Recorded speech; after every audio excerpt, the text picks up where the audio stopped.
Trying to soak it all up. I feel like I'm not saying we landed on the moon, but I feel it feels like in that ballpark. We figured it out. Good job, everybody. Good job, Tom. Good job, Matthew. And away we go with Seminole Headlines. As I said, 93.3 Real Talk Radio and Warchant TV, and all of you guys this hour and the show in general, brought to you by our good friends at Register Sausage. Yay, sausage! We had some last night, some short links. Mm-hmm. We did Monday night. We did some breakfast for dinner, some pancakes and some short links. I almost tweeted the picture, but sometimes, man, like, I don't know, sausage pictures aren't not what you want to do sometimes. Just food pictures in general. Did he have a promo? Did he have a promo for 9 in a row? Did he do it? Did our man Ben do anything for that?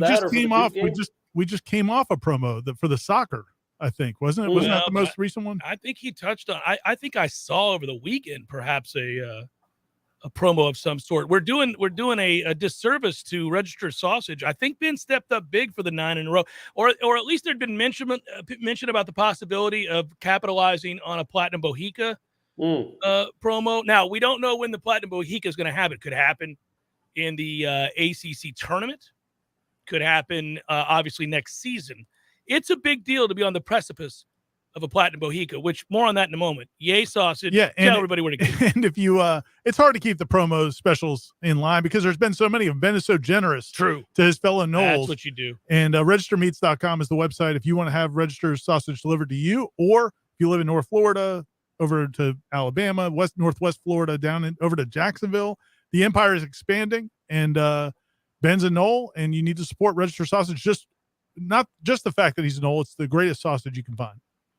Corey, we already had an early question right there on the chat, and it was from our friend Nathaniel Hornblower, who wrote, is Corey quarantined, or does he just want the full face shot in the camera? Which is funny that's where he went right off. Right.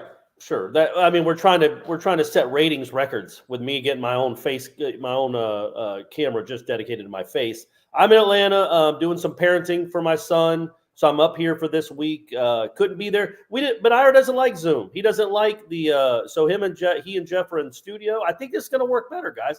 I also think if there was like a slow plan to kind of eliminate me from the show, this is the first step. Like, okay, let's see how it works with us two in studio and him up in Atlanta off by himself in his kitchen. The problem it's going to be Corey? You don't even have to bother coming back. It's fine. Problem is, Corey, this seems to be working swimmingly. Our plan has been shot down.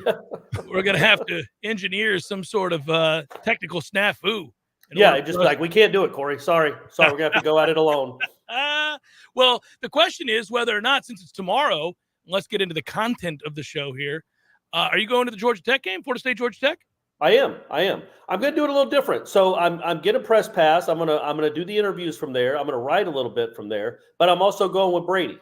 So I got tickets too. So I'm gonna do a little bit of both, writing and parenting. And Brady will have his I think he has a Raekwon Gray jersey or a Devin Vassell jersey. So he'll be wearing one of those. So the Clarks will be representing in the A. Let's just go in on Florida State basketball, Ira, Corey, all of us. Let's celebrate what it is to win 6 in a row and to turn a season around and now sit atop the ACC. It's got to just burn the fine folks at the home offices of the ACC and the Triangle to look at those standings and see the two teams that sit atop the standings right there, Florida State first, of course, followed by Miami. It's got to pain their hearts. I mean, that was a rough day last week when Miami housed North Carolina and Florida State beat number 6 Duke. It's a tough day for Tobacco Road. But like you said, Miami's number 2 in the conference right now, and their only 2 losses were by 1 point apiece to Florida State. Yeah, and that's 9 straight losses to Florida State. They're used to it. They'll probably just go along with the season as if everything's normal. I mean, typically they lose to Florida State as they have 9 in a row.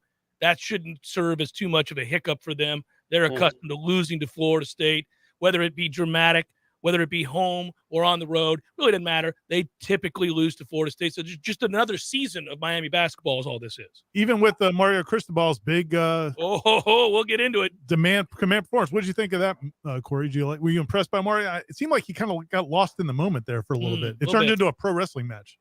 Well, yeah, sure. But look, man, it means a lot to him. He's a Miami guy through and through. That's his home. That's his alma mater.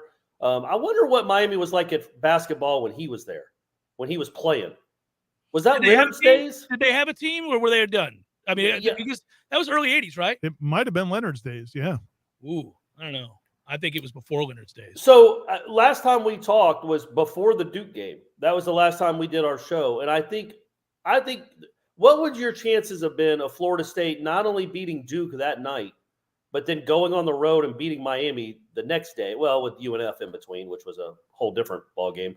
But I would have put the percentages of that at like 8%, 10%. I think and they win one both.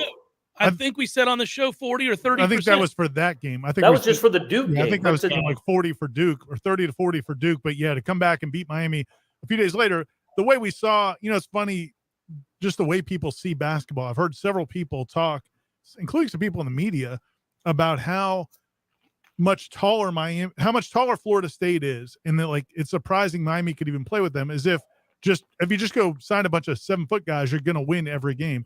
Miami's really good. Yeah. And so to expect them to go win both of those games, 10%, maybe 15, somewhere in there. Yeah. Who are the tall guys? Ngam, who hasn't played this year. McLeod, who's played 5 minutes the last two games. He was good against Duke. And then Ballard, who doesn't play. And John Butler. Butler, who's not an inside presence at all. But when you see 4 7-footers out there, you're like, whoa, what? You know what I'm saying? Like that's what people, again, if you don't pay close attention, or if you haven't followed this team, if you just saw them off the hoof, you think, man, this is like the Twin Towers, but 4 of them. I got an answer. The quad towers are the quad towers. That's what there it is. There it is. You're welcome. I got the answer for you. The Cristobal era as a player coincided. It crossed over. Cristobal played from 88 to 92, and then Hamilton got to Miami 91, 92. That's how that worked. It barely crossed over. I was research. I was one of my daughters was interested in the game for some reason, which was kind of surprising. Not big sports fans, and she was asking me how good is Miami normally, and I was given the history. You're a weird program, and just the program was really it should have been was disbanded at one point, right. And then Leonard Hamilton kind of brought it back to where, like around that time. I think people forget how good they had gotten under Leonard Hamilton. Well, I'm here to tell you because I got it right in front of me, and it was a big damn deal. If you think back to the run from 96 all the way to 2000, Leonard Hamilton takes a program that is really just sorry in all hell. They were 0-18 in the Big East in 93, 94.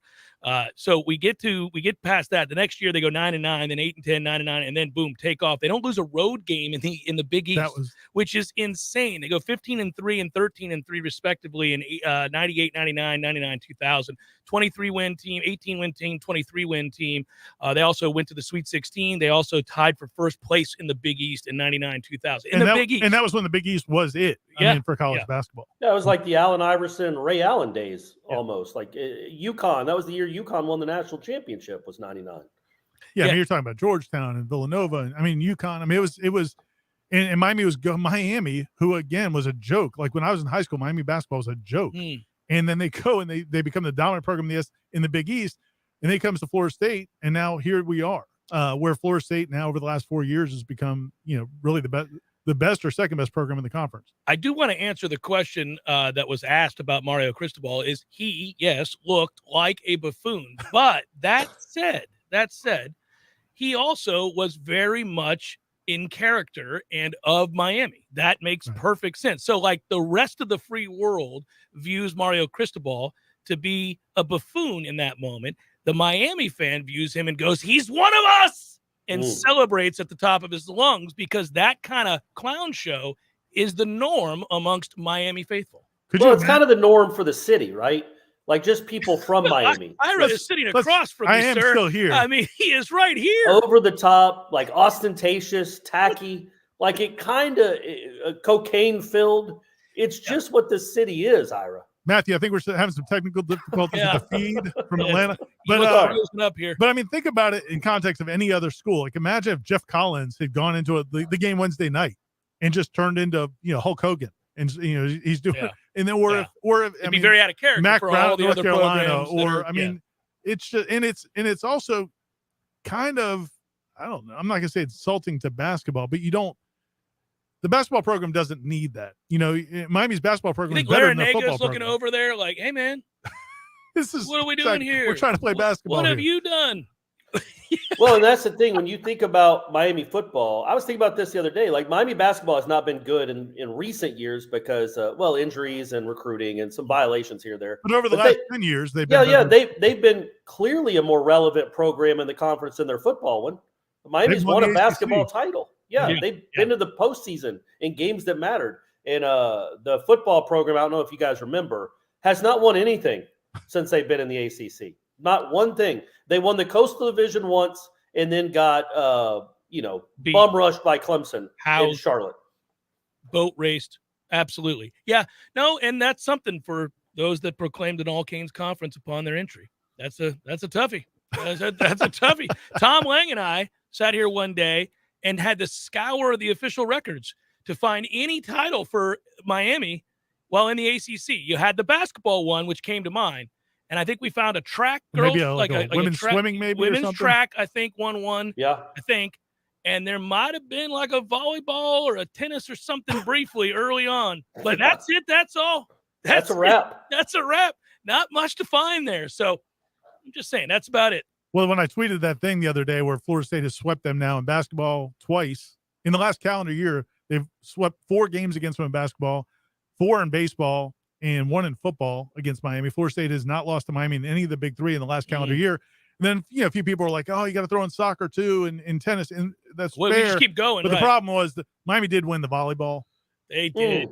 So it wasn't a clean sweep across all sports. Apparently, they're pretty good in volleyball. So I stuck with the big 3 sports. Get it together, volleyball. Exactly. Yeah. Michael Alford's like walking into the Chris Poole's office and like, Coach, this can't happen. We don't lose to Miami around here. That's what kind of encyclopedic knowledge Ira Chaffel brings to the show, by the way. My man just casually mentions the volleyball coach. Corey knew Chris Poole. I've interviewed him a couple times, Jeff, if you can believe it. I actually have. I've talked to him. I think he might recognize me if he saw me in a restaurant or something. What an assignment. Yeah, well, hey, man, let's not take shots. But so going back to not Miami, I'm genuinely stunned. And now, look, they've won 3 games by 1 point. And in the Syracuse game, they were up by a point with 9 seconds left. So it's not like they're steamrolling these teams, like they're playing like the best team in the country. But the fact that they're 13-5 and 6-2 when they were 5-4 and 0-1 to start the year, that Syracuse team is pretty bad. They lost to them at home. We didn't know Wake was as good as Wake has ended up being, but still losing by 25 wasn't a good look. For them to be where they are, again, man, it's just like at some point, I guess I'll start trusting the guy. But I thought this was the year they were taking a significant dip, and they probably weren't going to get in the tournament. And who knows? Who knows how the season plays out? But not through 8 games that I ever expect them to be 6-2. That's nuts. Here's what gets exciting, and you can allow yourself to dream. And I'm glad that you gave the reminders of just how narrow the margins have been.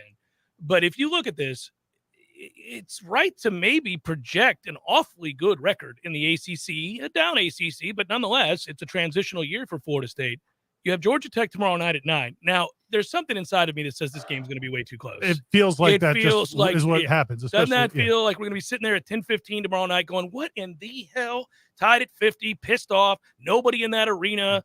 Guys are treeing for them, hitting shots they never hit, meaning Georgia Tech. Is Pastner still wearing the face mask? Probably. I hope he is. I'm going to start throwing stuff at it. I'll be close enough. I think I can throw things at the face mask. So that game feels like it'll be a mess and annoying and frustrating for all of us. We'll be watching on the ACC network, which coverage sucks anyhow, and you'll just be angry about all of it. So anyhow, so there's that. But if we're just talking about imminently winnable games, well, the next 3, you can get fat. It's Georgia Tech, Virginia Tech, and Clemson. Those, if you play your best brand of basketball, are all like what I like to call rocking chair games. I mean, these are just laid back. You'll win easily. So they're 6-2 right now in the league. Yep. So they could be 9-2. 9-2. Like, imagine we're sitting. I mean, they could.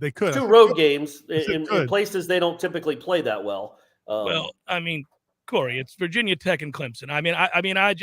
I'm sorry, or Georgia Tech and I should say Clemson. Yes, they could lose those games because the margin for error is not as great with this team as in previous teams, obviously. But it's not crazy to think that they'll be favored in every one of those games. So if they were to win them, they could be a robust 9-2 getting ready to host Wake Forest in a revenge game. Get some Wake Forest. By the way, the problem I'm having with this setup really is unexpected for me. I'm lost staring at Corey. I just can't stop staring at Corey. Now, Yes. the neat thing is, if Corey was here and I was back home, Corey would still be sitting here staring at Corey. Yeah. Yeah. Corey What am I was going to look really at you Corey. for? But I've seen I you am enough in my life. I am lost in Corey. I'm not paying attention to Jeff. I'm just so focused on Corey. Is it the baby blues? Is it the baby blues you're getting lost in? Because I understand it. Trust me, you're not the first. You're not the first, my man. It can happen.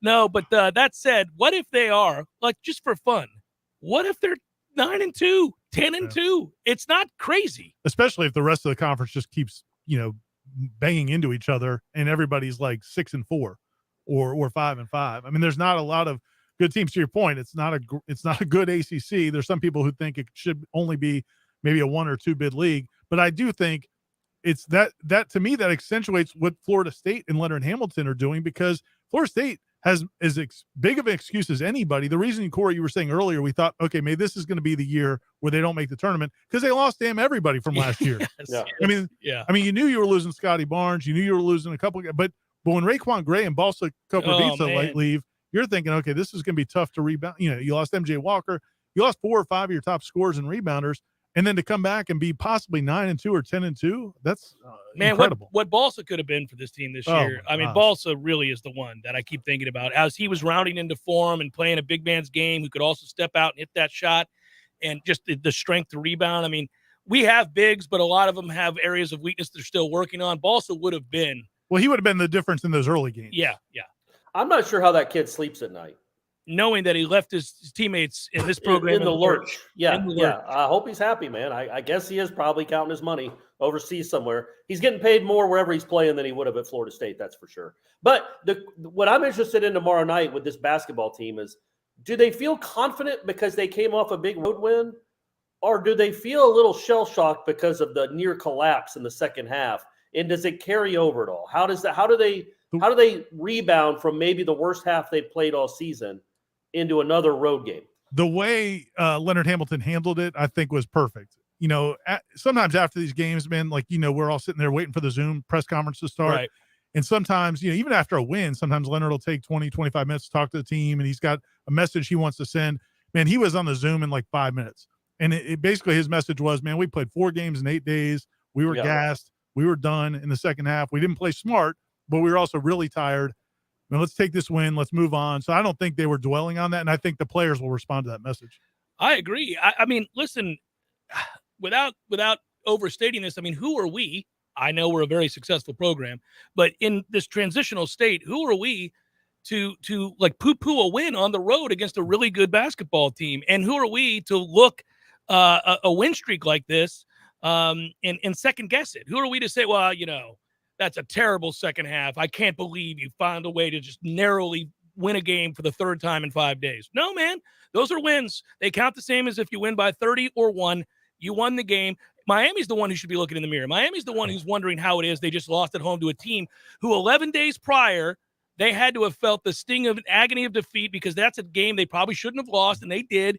And now they get a chance to rectify the situation at home. They're playing a tired-ass Florida State team, and the next thing you know, they're down 24 points. I don't care. If you're Miami, what do you feel good that you came back and lost? Or how pissed are you about the first half, which counts the same as the second half? It counts more because they got outscored by 1 extra point. No, but my point being, I wasn't talking about you should disregard the win. I'm saying as a basketball team. But as a basketball team, you don't know if confidence wavers at all when you get outscored by 25 points over the last 19 minutes of a game. I don't think just wavers at all. I don't think they were, and I think that was the message Ham was sending to us. I'm sure it was the same thing he was sending to the players was, the great thing is we still won the game, and we'll be able to point to some things that, look, we have to do better at this. But I really think fatigue was, and I'm not saying to excuse the sloppiness in the second half. I think it was a perfect storm. The fatigue, also trying to run clock with a huge lead, and the desperation of Miami, and the desperation of, and then some. I saw a replay of one of those fouls. We're just not going to call the foul on the foul on the 3-pointer where the kid buries the 3 and Prieto just like literally, I don't even know if he made contact with his airspace. Yeah. I don't even know if that was like violating his personal space, and they called a foul for the 4-point play. Seminole Headlines 93.3 Real Talk Radio and Warchant TV continues in a moment. A time when a person's word was enough. A time when a handshake meant something and integrity really mattered. Farm Bureau Insurance continues to live by these principles. That's our pledge, and it hasn't changed since the day we got started. You deserve more. You deserve a promise. I'm Andy Cohen with Florida Farm Bureau Insurance. Please call me at 850-671-FARM. That's 671-FARM. From Hurricane Kate to Hurricane Michael, Tallahassee has been through a lot, and we've been right here with you because helping you is what we do best. There's fun to be had every night at the Corner Pocket. Take home prizes on Trivia Tuesdays and Beer Bingo Thursdays. And kickstart your weekend with Martini Fridays. Plus happy hour runs every weekday and game day specials every time the Noles take the field. Watch all the best games at the Corner Pocket's Vegas Wall, featuring 560 inches of flat screen TV heaven. Oh, really? The best food, the best drinks, and the best place to watch all the games. Tallahassee loves the Corner Pocket. For about 50 years, Paul's Termite and Pest Control has been protecting homes and businesses for thousands of people right here in the Big Bend. And we're quite proud of that. Fact is, all of us here at Paul's have families, and nothing is more important to us than their protection. By providing effective termite and pest treatments, we know we're aiding many right here in our community. Paul's Termite and Pest Control performs many services designed for the protection of your family and your home. Programs like Pro Shield Complete, which encompasses termite and general pest control in one low-cost quarterly treatment plan. This program is environmentally friendly and is almost exclusively limited to exterior treatments, meaning pests and termites never enter your home. Termite programs like Centricon, a service which requires no invasive drilling or liquid applications. Plus, our lawn care team keeps lawns and ornamentals green and healthy. Protection of your family, your home, and our environment all are very important to each of us at Paul's. To learn more about our many programs, please visit us at callpauls.com. For the elimination of termites or any other pests. And a greener lawn, too. Call Paul's. We'll get them all. Sarah here from Seminole Autoglass. Remember when you used to get yelled at for writing the Braille? Oh yeah, those bumps on the yellow line. That was before the car techie stuff we have now, like lane keep assist. You know, when your windshield is replaced, those cameras need to be reset. It's called recalibration. Seminole Autoglass was the first to operate here. Nice, keeping us inside the line instead of right in the line. And we offer drop-off or mobile service. Plus, we give you a $50 gift card with your windshield through insurance. We're more than just a glass company. We're your local auto glass experts. Better call Seminole.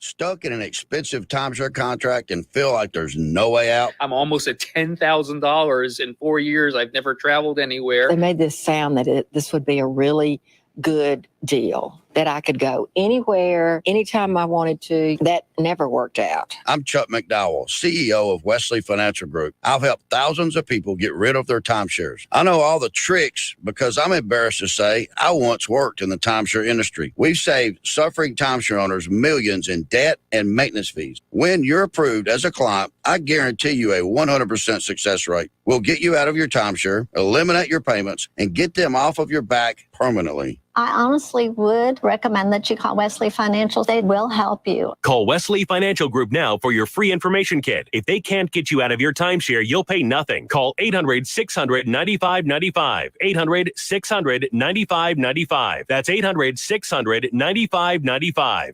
Life is stressful. Dinner shouldn't be. That motto is why Register Sausage has been doing business in the Florida Panhandle and Lower Alabama for over 75 years. A proud sponsor of Seminole Headlines, Register Sausage always provides the best Southern smoked sausage to over 140 grocery stores and restaurants throughout the Southeast. Headliners have discovered the Register's difference. You can too. To find a store that carries Registers near you or to buy directly, head to registermeats.com. That's registermeats.com. Register Sausage. Yay, sausage! Seminole Headlines returns now. Head to YouTube and search for Warchant TV today to catch the show live or on demand. Now, here's Jeff Cameron, Ira Schofel, and Corey Clark. Did you get something to eat, Corey? Did you get a chance to get up there in the kitchen, get a little something during the break, buddy? Oh, his mic's not on. We'll have to get Corey back. We've lost Corey. I'm good. I'm good. That's on you. Well, not really, but it's fine. I'll unmute myself. I looked up Register Sausage in the break, and they did have a 30% off promo code after the Duke game. Right. And the promo was Choo Choo. Oh, as it should be. That's correct. Yeah. So there you go. Just want to make sure we clean that up. But yeah, they did have a promo code.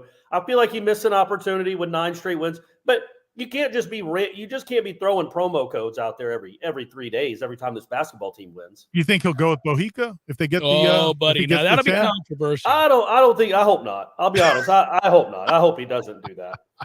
Well, I'm in a weird position. It was years ago. Yes, we got close. I think it was 7 straight wins, right, over Miami in football. It was a different time, right? It was a different time in our country. No. The point was that I had, coined it the Platinum Bohica, not realizing it was ever going to come into play or become as wildly popular as it is. And over the years, we had a run against Florida of 7 straight with basketball, and people thought, well, we're getting close to that Platinum Bohica against the Gators. And then, of course, it's been mentioned in other, only with rivals, really. You're not going to have a Platinum Bohica for Duke or something like that. That wouldn't be right. Lord knows we've surpassed Platinum Bohicas with Duke. I don't know what it would be now in football. They got 2 or 3. Yeah. Boy, tough days.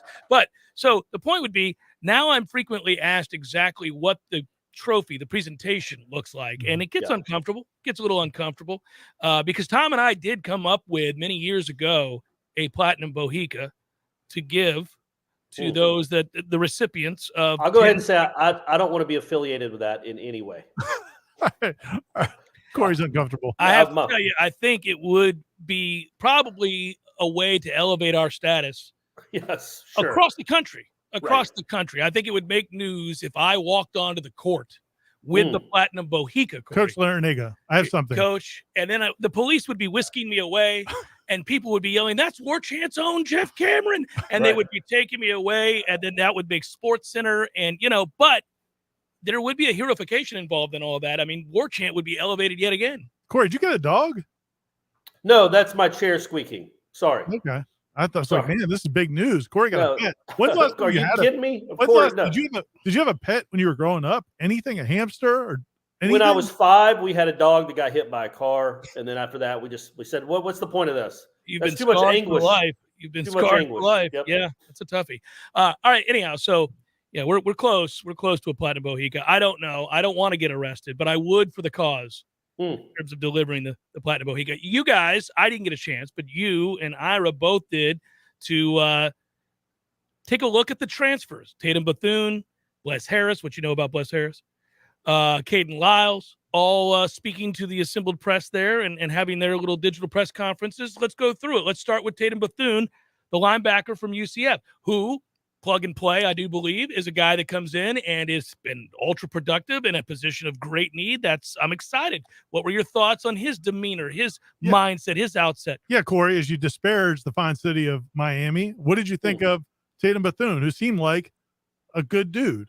Seemed like a good dude. Had a lot of nice things to say about Randy Shannon, who I guess he knew even before the recruiting process, and then obviously played for him at UCF. And then what I liked about him is he was asked a couple of times, like, hey, why'd you even go in the portal? Like, what was up with UCF? And he wasn't taking the bait. He's like, look, I loved my time at UCF. I got nothing. I got nothing but positive things to say about UCF. I just wanted to go to Florida State.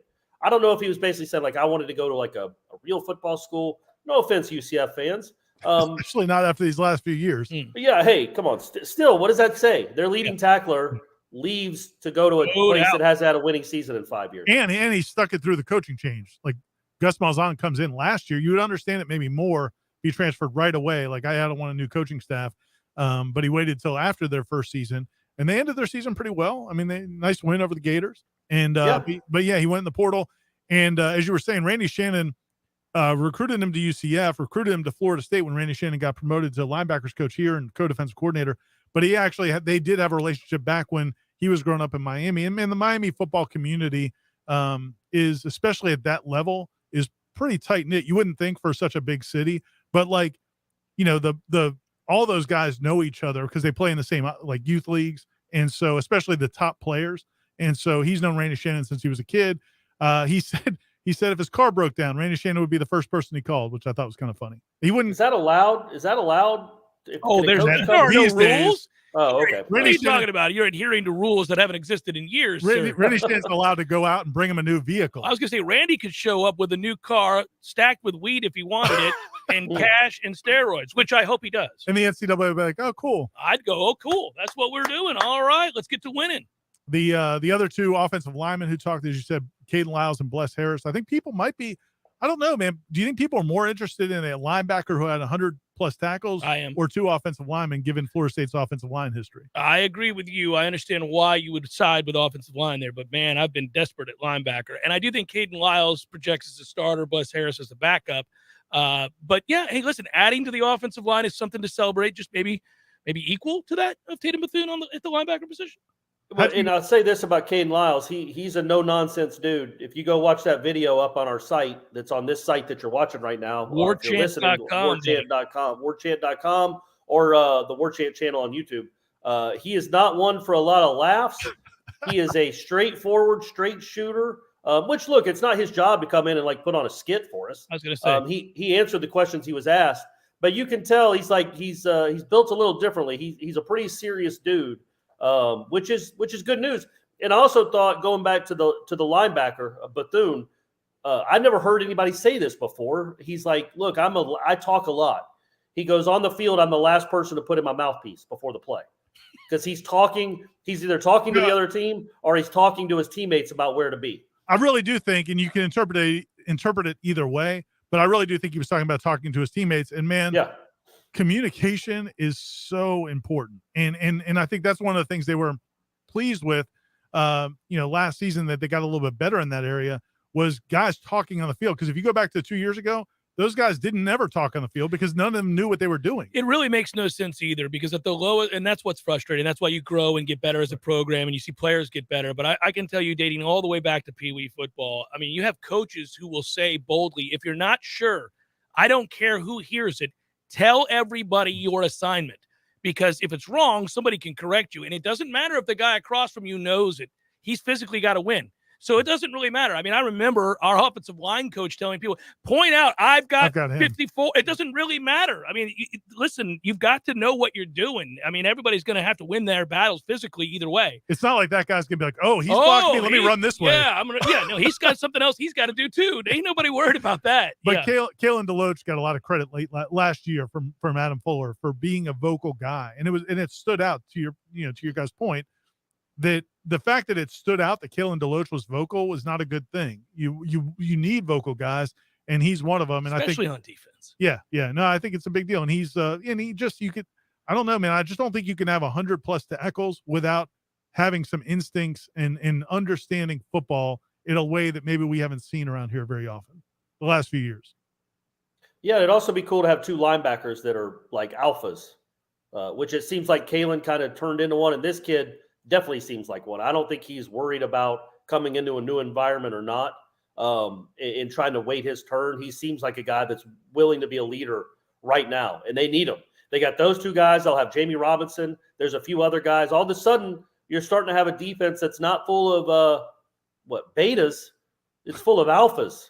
Well, keep in mind, if you look at the guys that have been successful in the transfer portal that they've brought in, all of them have filled that role. All of them, the ones that have been successful, have come in and they've not been bashful about asserting themselves, both through their actions and also through their words, and representing a way that you want everybody to act and prepare. I think it's true, too, that, I mean, the coaching staff does a good job of identifying those kinds of kids in areas of need. But also, let's not be naive. These kids have looked at the film. I mean, if I'm a player and I've been very productive at my previous stop, or I'm Jermaine Johnson and I walk into that locker room and I see what I see and I am who I am, yeah, man, I'm not going to be afraid to assert myself and to stand up and say, this is what we got to do, because there's an area of weakness or an area that's lacking or a lack of depth or whatever it might be. So I think a lot of these guys come in recognizing, I'm going to get the opportunity to play. I'm probably one of the best, if not the best. I mean, in their mind, I'm sure they're thinking they're the best player at their position the second they step foot on the campus. So therefore, they should be in command and in charge and confident. And I hope that they are, because those are areas where we are weak. And it is exciting to get a guy like Caden Lyles, who's played offensive line at Wisconsin. And again, when he was a redshirt freshman, they needed help on defensive line, so he just went over and started playing defensive line. I mean, he's a football player, and Corey talked about his demeanor. I mean, he comes across as kind of a rugged dude. And now you've got him alongside Dylan Gibbons, who is a Notre Dame guy. I mean, I just feel like you're changing the attitude of that offensive line, not just the ability, but also the attitude. Next year, we'll bring in a Michigan guy. There you go. Another Notre Dame guy, bring in another, maybe an LSU or an Alabama guy on the offensive line. When you watch the NFL, man, you just don't see a lot of state of Florida dudes on the offensive line. I mean, it's all the Midwestern corn-fed dudes. A couple of Iowa kids transferred in, maybe a guy from the Cowboys. He did confirm that he will play center too. I mean, I think we knew that anyway, but he didn't even give it any hesitation about, they might try me at guard or I'm starting at center. He's basically saying like, yeah, I'm here to play center. and he's already worked on snaps with Travis. So that's where they plan him to play. I think we knew that anyway, clearly, but there's no doubt now. There's no reason to believe he won't be the starting center come Duquesne. The big Duquesne matchup. My wife and I were talking this morning about the LSU matchup, and she was trying to angle, I think, to hang out with all of us at Warchant for the LSU game. And I said, that's just never going to happen. What? Why? Stephanie's going to be I'm letting it be known amongst all of our Warchant brethren, get your women in check. You know what? I'll put all the money I've got in the bank on the fact that Stephanie will be there. Oh, Stephanie's absolutely there. She booked our room already for us. I'll call Stephanie. No, she'll be there. Corey lacks the chutzpah to do anything. Yeah. I mean, we're trying to go out and have a good time, Corey. I see how it is. Hey, I like women. I like being with women. Well, yeah, I think I can have a good time with her there. In fact, I know I have because I've done it before. There's a better chance. I was going to say there's a better chance Christy comes to the trip than Stephanie stays. There's a better chance Kim goes on the trip, which is not happening. Right. Yeah. Stephanie doesn't. Well, go. The way it's going to work is Corey will have a good time with Stephanie, and the rest of us will go out and we'll do our thing. It'll be guys. Big. We'll be guys. We'll be dudes. We'll have a good time. Seminole Headlines, 93.3 Real Talk Radio, Warchant TV continues in a moment. News now. A man from Tallahassee was found guilty of attempted second-degree murder. Andrew Lawyer II was found guilty of attempted second-degree murder with a firearm by a jury. Lawyer was accused of shooting his son, Andrew A.J. Lawyer III, in the face over an argument over olive oil and the elder Lawyer kicking a dog that belonged to his son. Lawyer II is awaiting sentencing where he faces a minimum of 25 years in state prison. Floridians will no longer be able to turn to monoclonal antibody sites to get treatment for COVID-19. The Florida Department of Health announced it is closing down all of the monoclonal antibody sites statewide after the FDA revised its emergency use authorizations, meaning providers can no longer use these treatments. The FDOH says individuals with appointments will be directly contacted regarding cancellations. In a statement, the FDOH said the state of Florida disagrees with the decision. This is Rachel Ncaa with your Real Talk 93.3 local news update, brought to you by Macklemore Systems, Tallahassee's go-to Mac store. Check them out online at MacklemoreSystems.com. This is meteorologist Paul Trombley with your Real Talk 93.3 weather update. Daytime highs approaching 53 this afternoon under overcast skies with scattered rain showers likely. Northeasterly winds 5 to 10 miles per hour. Chance for scattered showers again tonight. Lows level off around 46. Overcast skies. High temperatures reach up to 61 tomorrow. Cloudy skies with a few peaks of sun. This report is brought to you by the Lawn Johns. For all your landscaping and lawn care needs, visit thelawnjohns.com. Right now, 52. If you weren't the owner of Gordo's and all those wonderful restaurants, Eddie, what would you be doing? I think I'd want to be I don't know what I'd want to be, a boat captain or a cowboy. You know how to use a lasso? No. You'd have to do that if you were a cowboy. Yeah, but I've never even been on a horse. It's not my place to be on a horse. I agree. And the horse thanks you. Gordo's, bringing the flavor and flair of Cuban food to Tallahassee since 1996. Life is stressful. Dinner shouldn't be. That motto is why Register Sausage has been doing business in the Florida Panhandle and Lower Alabama for over 75 years. A proud sponsor of Seminole Headlines, Register Sausage always provides the best Southern smoked sausage to over 140 grocery stores and restaurants throughout the Southeast. Headliners have discovered the Register's difference. You can too. To find a store that carries Registers near you or to buy directly, head to registermeats.com. That's registermeats.com. Register Sausage. Yay, sausage! Here's what you missed on the Greg Tish Show. Chattanooga, Tennessee. Pastor Tabner was alone with a female church employee. She in a towel and he in his boxers. The charismatic 41-year-old Hurley explained the two of them had been making chili and gotten food on their plates. With the hot dogs that they were making, we are hoping that the pastor used the right condiments. Think? There was at least one hot dog involved. I don't know what you're talking about. We were just making chili dogs. The Greg Tish Show, Monday through Friday, 6 to 9 a.m., only on Real Talk 93.3. Seminole Headlines is brought to you by Register Sausage, serving the Florida Panhandle and Lower Alabama for over 75 years. To find a store near you or to buy directly from Registers, head to registermeats.com. That's registermeats.com. Seminole Headlines returns now. Head to YouTube and search for Warchant TV today to catch the show live or on demand. Now, here's Jeff Cameron, Ira Schofel, and Corey Clark. And you know what's cool, while we were talking about before the break, the trip to New Orleans, which, again, I love New Orleans. I'm more of a home-and-home guy. I would rather be in Baton Rouge. But anyhow. And you love Stephanie. Of course. It was nothing against Stephanie. It was against you. But it's just females in general. Yeah, we're gonna have a good time with the fellas, but Corey doesn't do that anymore. So the thing of it was that I was talking about was New Orleans, and we were kind of all talking about, well, where are we going to be? Where are we staying? And we're excited about that. The Warchant crew, everybody is. Florida State fans have chimed in here on the chat and all that. But I was also thinking, Monday, fellas, and we'll do something with this on warchant.com, Warchant TV, I'm sure. Monday, fellas, we get the schedule announced. It's all about the middle 8. We know the first 2 and the last 2, but we don't know those middle 8. So here we go. Schedule time. We'll have to do some W's and L's next week. How much of a factor do you think, if you went back and looked at years past, like how much the organization of the conference schedule, how big of a part in that is, how many wins and losses does it change? Like, could you be 6-8 with one, or 6-6 with one schedule, 8-4 with another, 9-7, 9-5 with another? Man, my math is. Get your numbers right. What are you doing? Let's say you say you're playing 12 games. Let's go through this. You could go 12-0. You could go 11-1. But my question is, 10-2, what 9-3 is the spectrum that dependent? How much of is the wins and loss determined by that spectrum? Like, if we're talking percentages, I mean, it is obviously a war of attrition, right? So you can't predict injuries. But if you're telling me that the bye week comes later rather than earlier, and you have back-to-back games against, say, Clemson and NC State, I just feel like it's a different deal. I feel like so, and I'm all for this endeavor. I'm all about content. I'm all about all of it, and it's something to definitely talk about. You think it's overstated? I just feel like a lot of times we look at it in February and think, okay, this is how it's going to play out, and this is really going to work in their favor in this way or this way.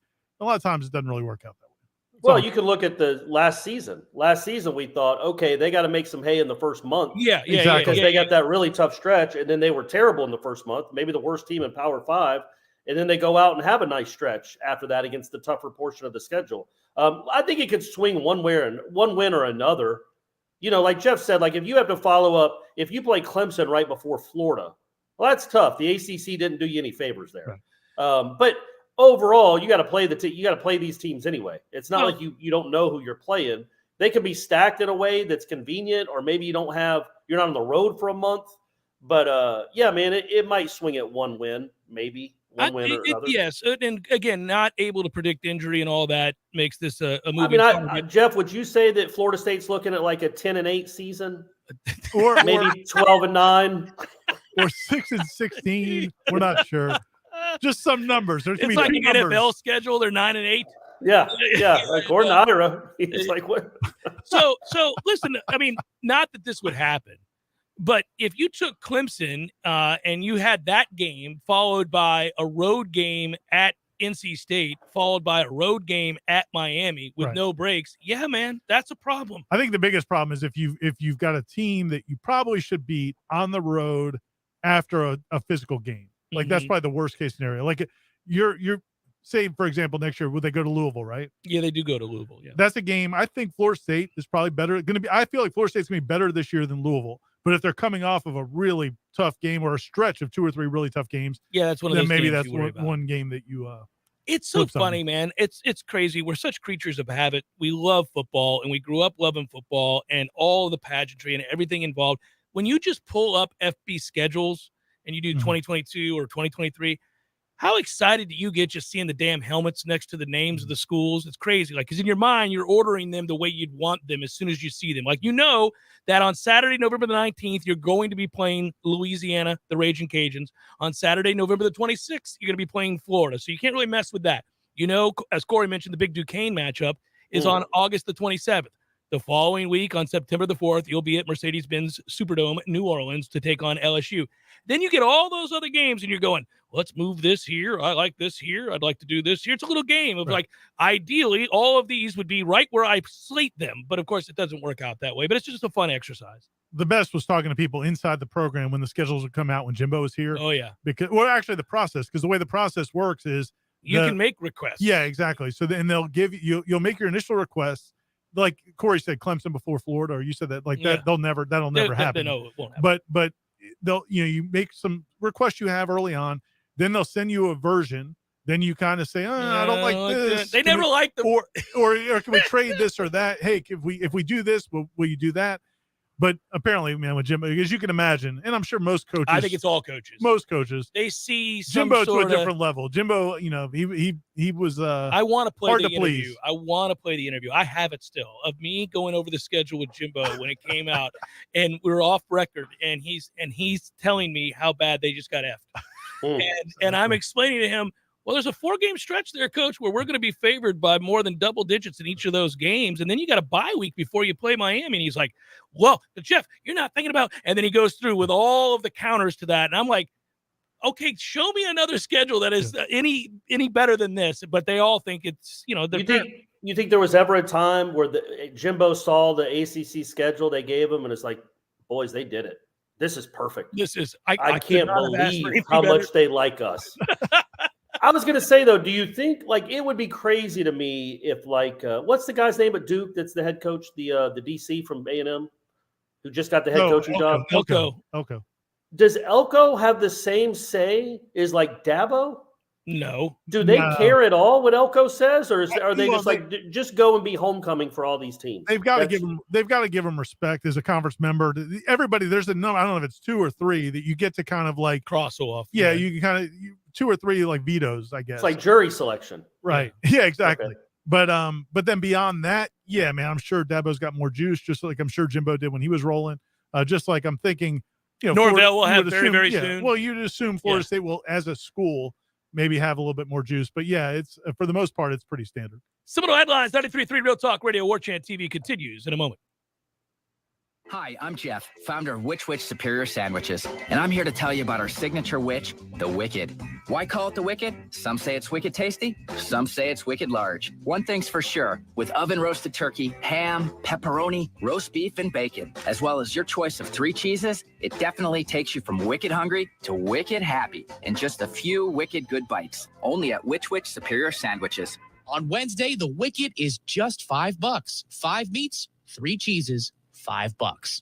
Well, so far this month has already been a long, cold year, but nothing breaks up the cold like a cozy, warm fireplace in your home from Hearth and Patio. You may not know this, but many of today's modern, environmentally friendly indoor fireplace designs offer amazing energy efficiency.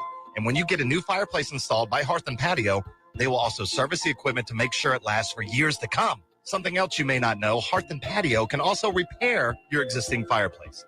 I'm going to read you a recent review from a real customer. Donna says, our gas fireplace stopped working at a time when we experienced our coldest weather. I called other companies, but the earliest they could send someone out was 10 days. Then I called Hearth and Patio, and they had a technician at my house the next day. He not only was friendly, he fixed the problem and never tried to sell me something I did not need. It was so refreshing. I would not hesitate to call Hearth and Patio again. So the moral of the story is, when you need a fireplace repaired, replaced, or installed, just call Hearth and Patio at 727-4282 or find them online at hearthpatiotallahassee.com.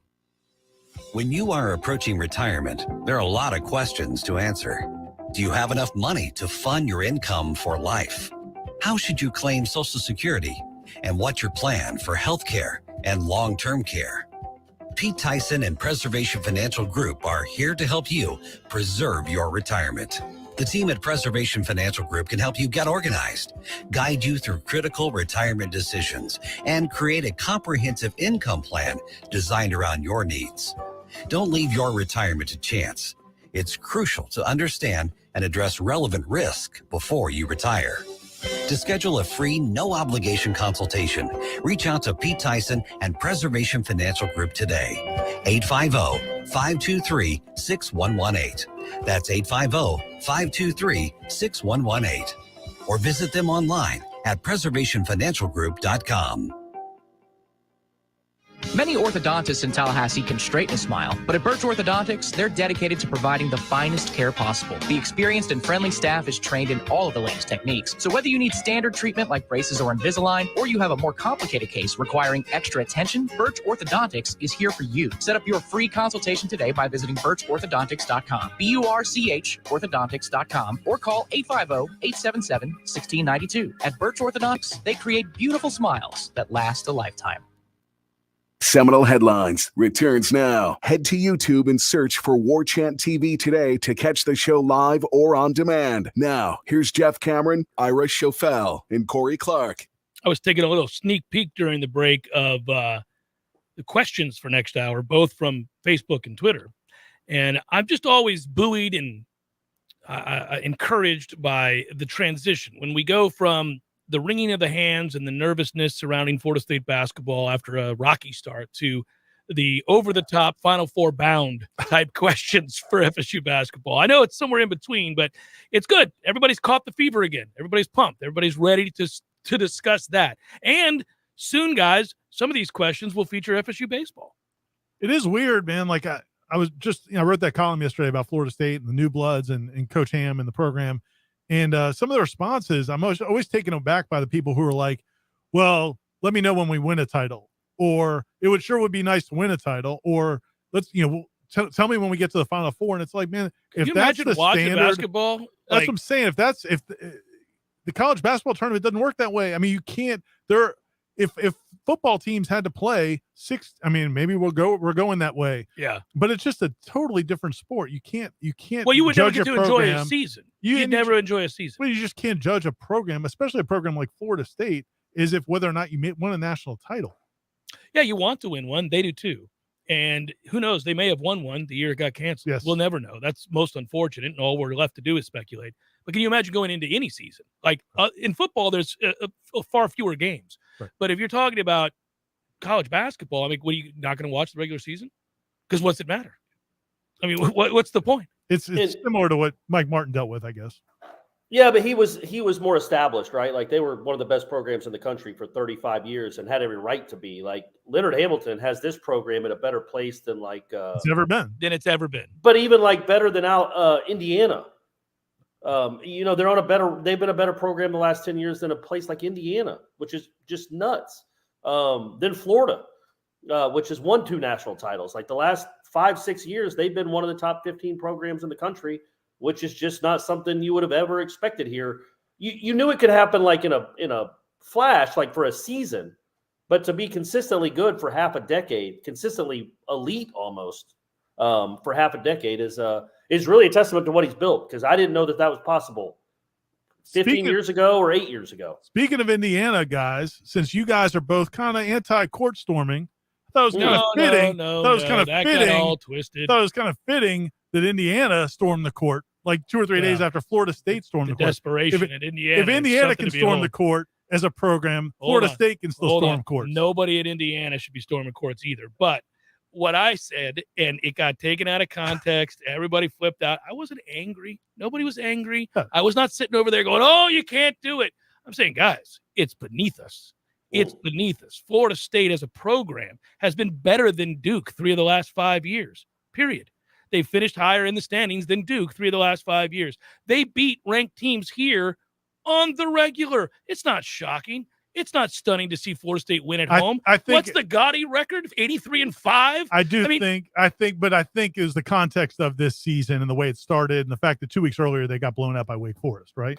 Man, I don't even think it's that. I think that we just went through 2 years of COVID. That's part of it. That's fair. There was no. I wasn't mad. Best team. I was just saying, you don't have to do it, guys. This is who we are. No, but I do think we just beat people. That's all the damn time is what we do. I do, and I think it's a conversation of what's appropriate as a program, and I don't think like Florida State beat them. If Florida State would have played, if Cam Reddish doesn't make that shot, and whenever that was, Florida State's not storming the court. They're not. Students aren't storming the court for that win. I think it had and I'm not necessarily anti-court storming. I don't even know why you said that, Ira. I'm not. Well, because you said I didn't know Florida State was still at a point where, as a program where they would still. Well, yeah, I didn't think that was. I was surprised by it. And I would contend. That's all I'm saying. Right, and my only assertion was that I would contend that you're right. We probably shouldn't be at a place. But I think a lot of it, most of it had to do with nobody getting to watch games. The March Madness 2 years ago. Last year it was 900 people in the stands. That was the first. I know Miami was a good crowd. First start to finish, electric atmosphere in that building. That was an electric atmosphere in a long, probably since the Louisville game, and with Trent Forrest and Patrick Williams dunks. So I think that added to it. Plus, you blocked them at the end of the game. It all came together. If they would have won by 20 points, none of that happens. But it also, who cares? Go have fun, kids. Go have fun. And I don't think you were telling them not to. No, but being so defensive. We're not attacking you. I'm silencing your ass because you're rambling on for days about this. Christ almighty. I'm saying that your initial assertion was correct. We are better than that. I'm not saying it's the end of the world or it's a terrible thing or don't do it or anything. I'm just saying, guys, look around. We always win at home. Always win. I'm kind of, man, I've just come to the Clemson football perspective. Just run out there, whatever the hell. Man, if you're in a good mood, you want to celebrate, go out on the court. Hey, take your pants and have off. fun. What do you care? Speaking there of no rules here. And we haven't talked about the end of that Duke game. Well, you can't now because we got 5 seconds. All Hour right. number 2 forthcoming. We'll be back in a moment.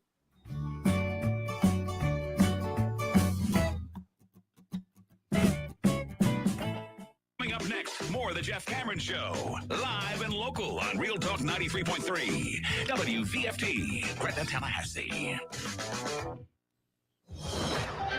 Breaking news this hour from townhall.com. I'm John Scott.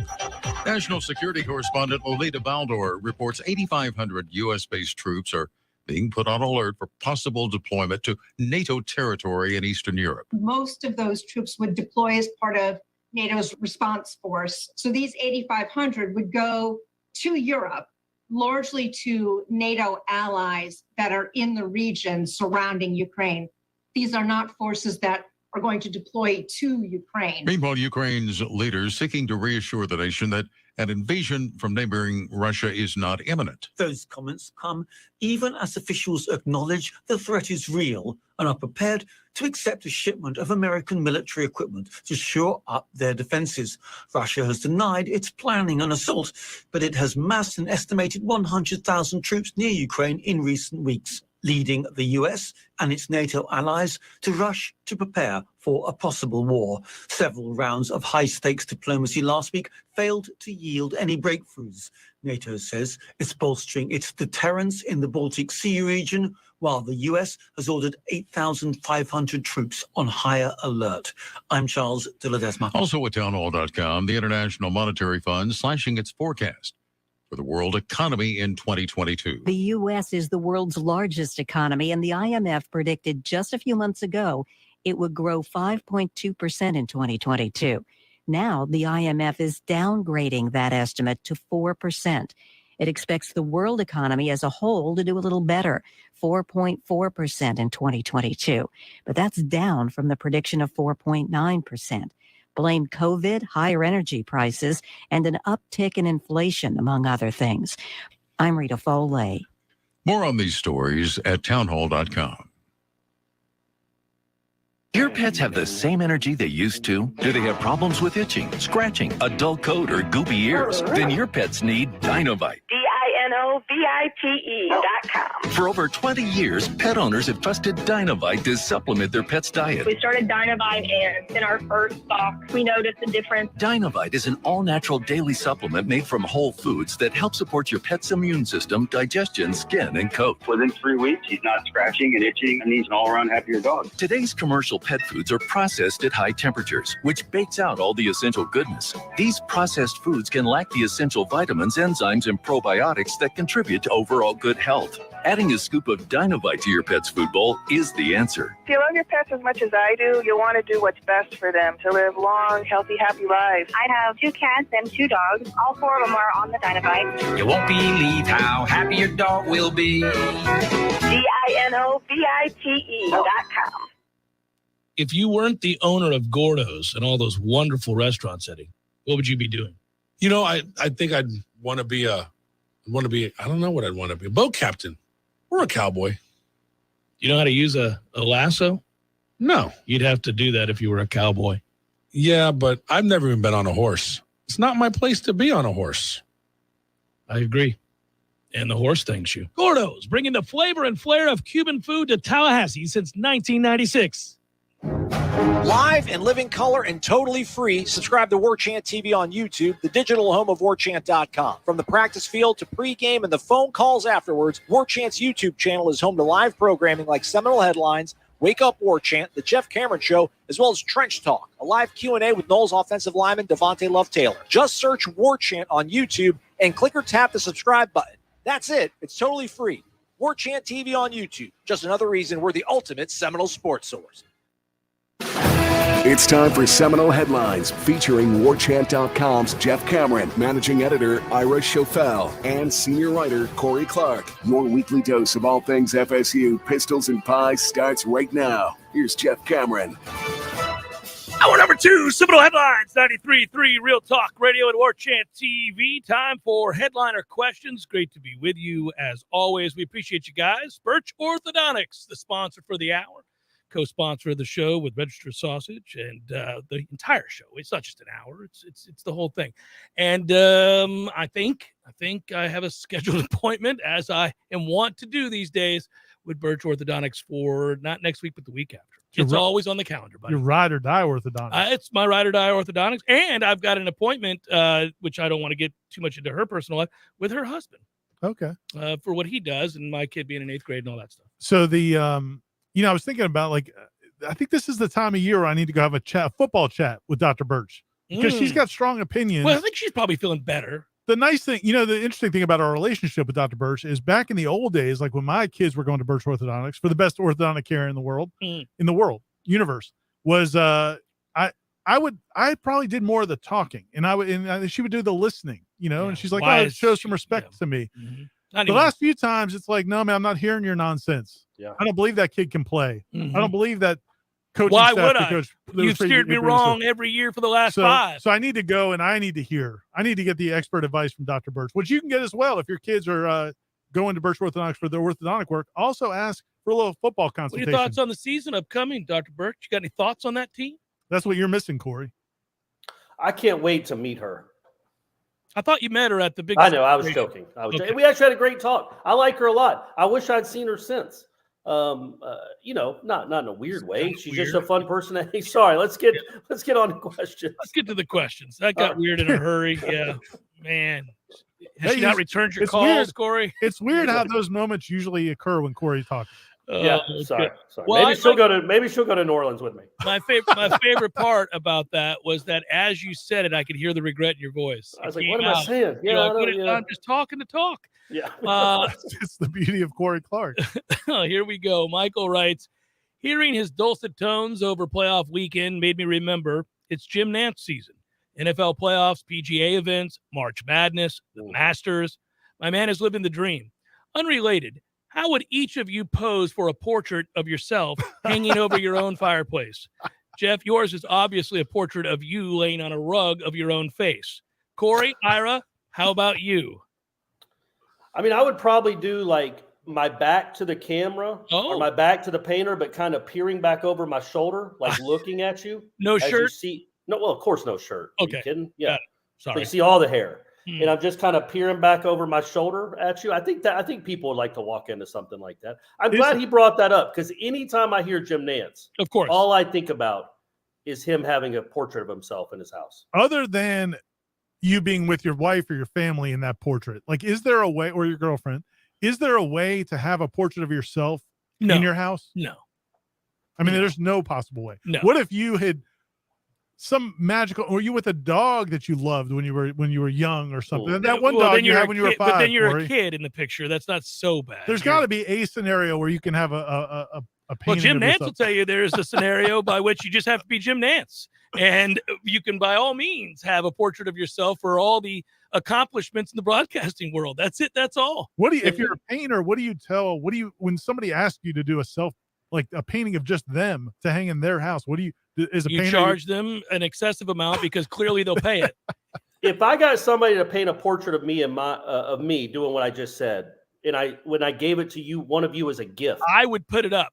Would you put it up for real, just for the conversation? Maybe I'd put it up in studio, but it would be awesome. I mean, I would crack up about it. Yeah, it'd be a great joke gift. Well, I'm going to commission one. Okay. Probably a couple grand, a big one, probably 6x6, and then I'll give that to you as probably a Christmas present. Gator Kirk writes, good afternoon. How many more games does the basketball team have to win in order to be a guaranteed NCAA bid? Ooh, a lot. A lot, yeah, because it's a down league. 8. So I say 8 is a guarantee. If you get to 14 wins in the ACC, so if they're 14 and 20 in the ACC, or however that works. Yeah. Who knows what Iris math is? I think if they get to 14 wins and they have a win over Duke and a win at Miami, I think that should be enough to get you in. They got to take 68 teams, and that'll get you in the top 4 of the ACC, and I think you're in them. Yeah, do we think it's a 3 or 4 bid league or just a 2 to 3 bid league? It could be as low as 3, possibly. Man. But I saw the last bracketology thing I saw had him as a 5 bid league. So, I mean, look, they got to take – they're not going to take like 4 from the OVC. They're still going to take some name brands. So I still think if you're in the top 4 of the ACC, you're probably getting in. Tom writes, I think the Seminole Headlines crew needs to swing by Awards for You to pick out the perfect Platinum Bohica trophy and set up a GoFundMe so listeners can fund this vision into reality. The Bohica Award presentation must occur, and it might happen at the ACC tournament. I got to be honest with you now. This is something to seriously answer to, not about the Platinum Bohica per se. But even if I had with me in hand a Platinum Bohica trophy to dole out to the University of Miami for having been on the wrong side of 10 straight losses, I don't know that I want to face them in the ACC tournament. No, not particularly. It doesn't feel – it feels like that's the place that the Bohica would go to die. I really believe that because 2 1-point wins, certainly the percentages suggest you're not going to go there and win that game. And also, I mean, purely motivationally, I can't imagine Miami, facing down the Platinum Bohica. They've heard of it by now. I mean, it's out there. They know they're Mario knows about it. Well, he knows. That's why he was so impassioned. He was trying to make sure it didn't happen. He's like, guys, we're getting dangerously close to the Bohica. And I don't need to tell you what that entails. So there's all of that. And then, in addition, just pure pride at some point kicks in. I thought it would have kicked in after 5 straight losses, maybe 6 straight losses, but we are up to 9 straight losses. At some point, they'll die on the court rather than lose again to Florida State. Yeah, you just don't want to play them. And they're good. They're good. That's a bigger issue. They're good. Next year they won't be as good because all those 24-year-olds won't be there anymore. I think it's all the more embarrassing that they keep losing to us. The whole thing with and again, I mean, like when you look at Florida State in this basketball program, like how far what they have to do, I do think that they are going to get the benefit of the doubt. If the second half of the season doesn't go as well as we hope it will, and I think it will go really well, I still think Florida State, because of what they've done these last few years, their seeding is going to be decent. This is the test, right? NCAA tournament. Have you legitimately earned your way into the realm of which now you're a team of greater significance so that when you have an average year by your own standards these days, you get the benefit of the doubt the way that North Carolina and Duke and the other blue bloods always will? I mean, you see this in college baseball, the year that Miami went 500 and got into the NCAA tournament. That was based on the cachet built up of, the better part of 3 decades of being really good at college baseball, not because of the resume in the moment. So you'd like to think Florida State going back to back Sweet 16s have certainly earned the fact they don't have a great they don't have a great out of conference schedule or wins. Yeah, they don't, then that's not going to hold them back. Well, they're not going to be a high seed. We know that. They're not going to be like a 2. That they can't reach that ceiling. But they could still be a 5 probably if they have a good close to the year. Nathaniel writes, I keep hearing very good things about Winston Wright and his dynamic versatility, and I continue to be impressed with Atkins' slow but steady rebuild of the offensive line's depth. From what I saw at Memphis, this could be the first chance we have of seeing real flashes of the downfield Norvell offense at FSU, assuming Travis can keep building on his obvious late-season passing progress. Do you guys think it is possible that the offense actually outperforms the defense next fall? I do. I think that, even if you have enough guys to fill in for some really big shoes to fill along that defensive line, that they're probably going to take a bit of a step back up front against the run. And I do think that now that you went out and you got some legitimate wide receivers, you brought in another offensive lineman that we think will start. You brought in some depth in my opinion, Bless Harris. You brought in some depth there. And I think now we'll see what we got at running back. Obviously, Benson comes in. We'll see if he can add to that group. But anyhow, you've improved yourself there. And I do think Jordan Travis improved this year. I haven't been as ardent a supporter as these two, but I've noted that he's gotten a lot better. And if he continues to grow, especially with receivers to throw to and a better and deeper offensive line, yes, there's a very realistic chance this offense performs at a better rate than the defense did this year. Well, he has to, right? I mean, it's going to be on Jordan Travis to some degree. You have improved the offensive line. You have improved the wide receiver core. You have solid running backs. It's the quarterback now has to play at that level for this team to take the next step. And I'm with it. I mean, I'm with Nathaniel. I mean, I think that the offense does have a chance to be better. than the defense. I think the defense is going to be decent, but I think the offense could be a plus this year for the first time in a while. Has to be, right? Like, it's 2022. You can't win with a little bit above average defense. We saw that's what Florida State had this past year, was a top 40-ish type defense, and they went 5-7. You got to put points on the board, man. And their offense has not done that for 2 years. If it doesn't surpass what the defense is going to do, it's going to be another mediocre season. You can get to 8 or 9 wins if you have a good offense, not elite but good. And it no should be measurement. a good offense. It should be a good offense. You hope, right? Yeah, you hope it should take a pretty substantial leap. I am interested to see what happens as we move forward. Do they bring in a viable backup at quarterback? And I think it's important that you do it. You don't want it to be a death sentence if for any reason Jordan Travis can't play for a game, a quarter, a half, whatever it might be. And again, I'm not going to assume he can't, but if it happens that he can't, you better have somebody you can put in there that you feel good about to carry the day or a week or two until he gets back. And we won't know. I mean, let's see what happens. Yeah, I think they definitely will. I think there's probably 5 or 6, maybe 4 or 5, 6 more transfers they had, and I think quarterback will be one of them. Next question while we can. Hey, guys, I absolutely love the show, and I've been listening since 2010. My question is mostly for Jeff. Last week, I heard you dismiss out of hand the thought of Deion Sanders being considered for a head coaching position if things got worse here. I do want Norvell to succeed, but let's say the worst things happen, and he goes 5-7 or 4-8. Why wouldn't we consider him? Prime prep is the answer to your question, Nick, and many others, but I won't entertain this anymore. It's not an option, and it's a stupid thing to even consider. You guys may disagree with me, so I'll give you a chance to weigh in. There's a lot more to running a football program than just recruiting. Now, could it happen with, if he was surrounded by a great staff that would put all those things into place? But, the point you're making, his chances to run organizations have not gone really well in the past. So it's just a different skill set. But would he help in recruiting? I mean, obviously. Yeah, and if he keeps winning 10 or 11 games at Jackson State, there are going to be FBS schools interested in him. Oh, clearly. I don't disagree with that. I think there will be plenty of people that are interested in him. I'm answering this very specific question.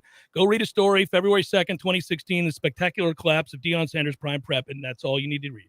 Hey, we all make mistakes. I will say this. Look, if he does win 2 or 3 more big years at Jackson State and Norvell doesn't get it cooking and Deion shows an interest in Florida State, whether you dismiss it or not doesn't mean it will not be bandied about. Well, it's already bandied about. It's already bandied about. But he wasn't he had never done it before. He had wanted to be the head coach here without ever coaching anything. Well, now he'll have 3 years of real experience. It's not an FBS program, but he will have been the head coach at a real college football program. What I would encourage people to remember is and this isn't saying he doesn't have the ability to do it. It's a question of whether or not he wants to do it and will put in the time to learn how to do it. Being a head football coach in 2022 at a program of a Power 5 level, it's like running not a Fortune 500 company, but it's like running a huge company. There's so many moving parts. There's so many things that go on. And again, it's not whether or not he has the ability to do it. It's just there's a lot that goes into it that requires more than just connecting with recruits. And that's all. It's not say you can't do it. It's just even doing it at that level, I don't know that it necessarily 100% translates to what you could do. Sure. It's always going to be a question, right? Just like hiring the guy from Western Kentucky or hiring the guy from Memphis. It'll always be the question, but it won't be out of the realm if things don't get better here. They need to get better here, and that's what we all want, folks. That's what we all want. We want Norvell to succeed. Twitter question: as a Bills fan, what's worse, Bills flying kick to the cojones this past Sunday, or Atlanta's 27-3 Super Bowl collapse? Relax, Corey. You're coming off of 2 championships. Number one, it was 28-3. It was 28-3. That is correct. Yeah, 27-3 was the Rams nearly almost losing to the Bucs after being up 27-3.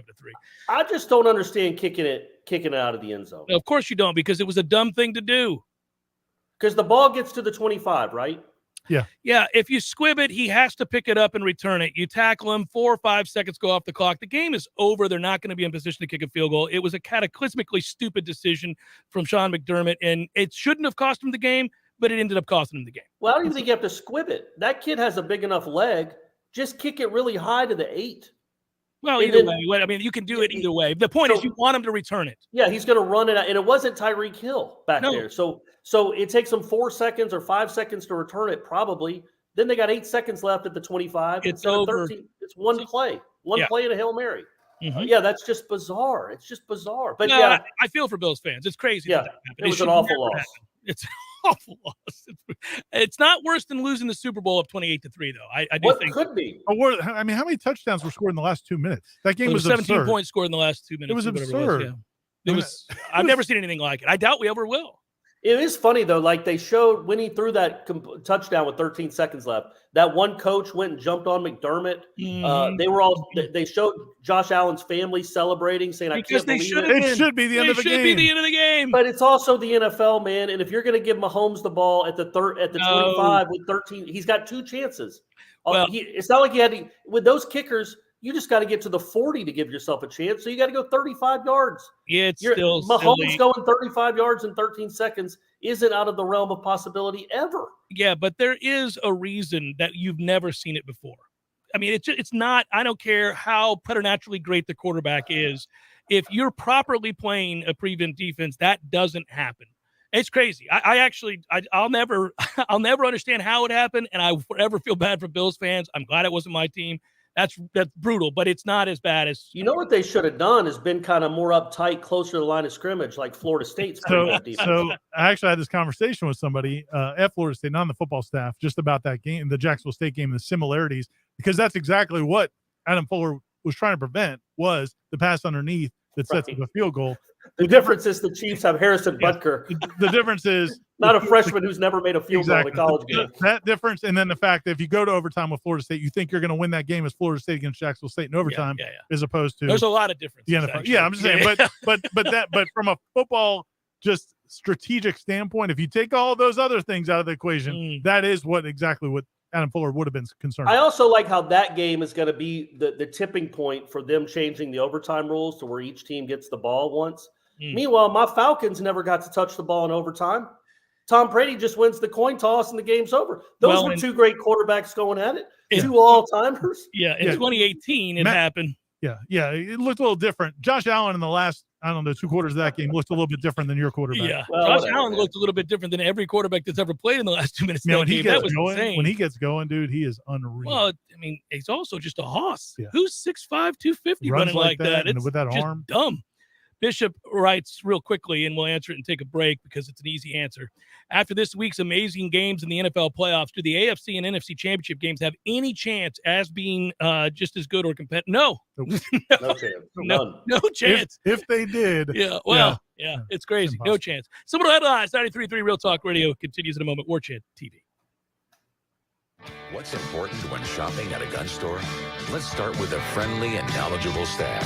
Then add top-notch service, great selection and pricing, and a personal shopping experience only found at a locally owned and operated business. At Red Hills Arms, they're right on target. While other gun stores come and go, Red Hills Arms remains Tallahassee's go-to local gun store for all your firearms needs. Stop by today and get welcomed in like family. Hi, I'm Andy Cohen with Florida Farm Bureau Insurance. When I was a law enforcement officer, I devoted my life to a career of service and protection. And as an agent with Florida Farm Bureau, I'm continuing that promise. Farm Bureau Insurance has been protecting what matters most for over 75 years. Your home, your auto, your family, your life. Who's protecting you?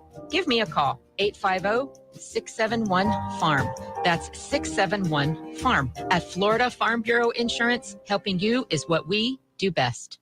Stuck in an expensive timeshare contract and feel like there's no way out? I'm almost at $10,000 in 4 years. I've never traveled anywhere. They made this sound that this would be a really good deal, that I could go anywhere, anytime I wanted to. That never worked out. I'm Chuck McDowell, CEO of Wesley Financial Group. I've helped thousands of people get rid of their timeshares. I know all the tricks because I'm embarrassed to say I once worked in the timeshare industry. We've saved suffering timeshare owners millions in debt and maintenance fees. When you're approved as a client, I guarantee you a 100% success rate. We'll get you out of your timeshare, eliminate your payments, and get them off of your back permanently. I honestly would recommend that you call Wesley Financial. They will help you. Call Wesley Financial Group now for your free information kit. If they can't get you out of your timeshare, you'll pay nothing. Call 800-600-9595. 800-600-9595. That's 800-600-9595. When you need a plumber quick, how long is an acceptable time to have to wait? Yeah, hey, it's the Millers again. Just calling you about our little plumbing problem. 2 hours? Hey, we were hoping you can get here soon because the water is getting really bad. I mean, please hurry. 4 hours? I know you said you were on your way, but, honey, tell the kids to drink water. 8 hours? Don't worry about us. We're fine. At M&L Plumbing, you'll never have to wait long for quality, dependable service, right when you need it. At M&L Plumbing, we listen to our customers, and our qualified technicians aim to achieve 100% customer satisfaction. So the next time you need plumbing work or repairs, think of the name M&L Plumbing, your local plumbing experts, commercial or residential. Give us a call, 850-575-9393, or visit us online at mndlplumbing.com. M&L Plumbing, for all of your plumbing needs.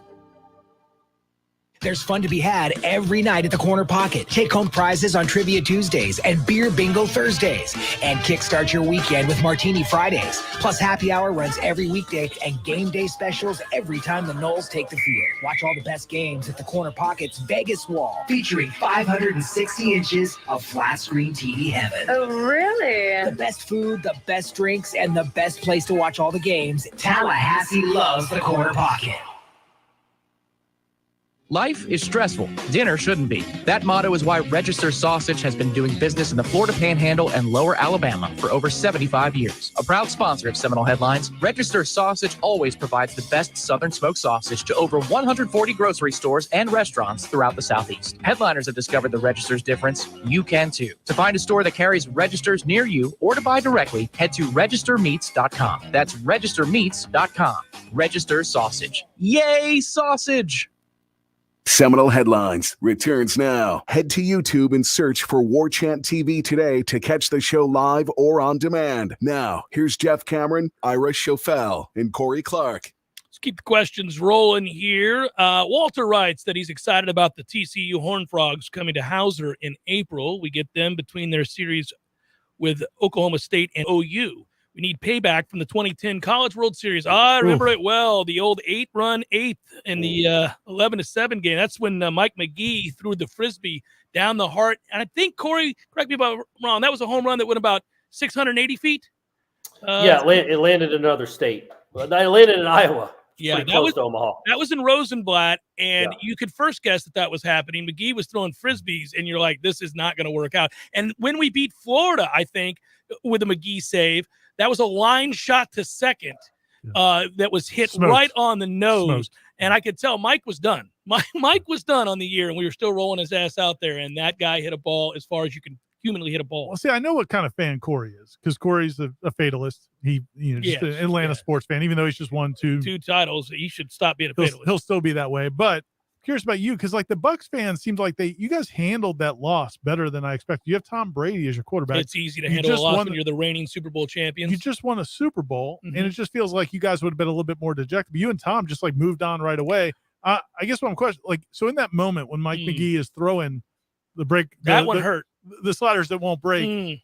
Are you just hoping, man, he's just miss one bat or hit it right at somebody or pop one up, just miss it? Yeah, it's baseball. You can get lucky. Somebody can nut one and be right at him. Or are you thinking, man, this kid's going to get, there's no chance? Well, that at bat in particular, I had a bad feeling about for a lot of reasons. I believe I like to give Corey the credit here. I typically have an encyclopedic memory for FSU baseball in these ways. Losses.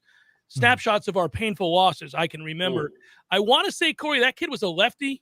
He was, yeah. Yeah, and Mike's throwing that ball that goes right to the heart of the bat from the right side to the left side. Yeah, I remember thinking this could not be a worse scenario. That's a toughie.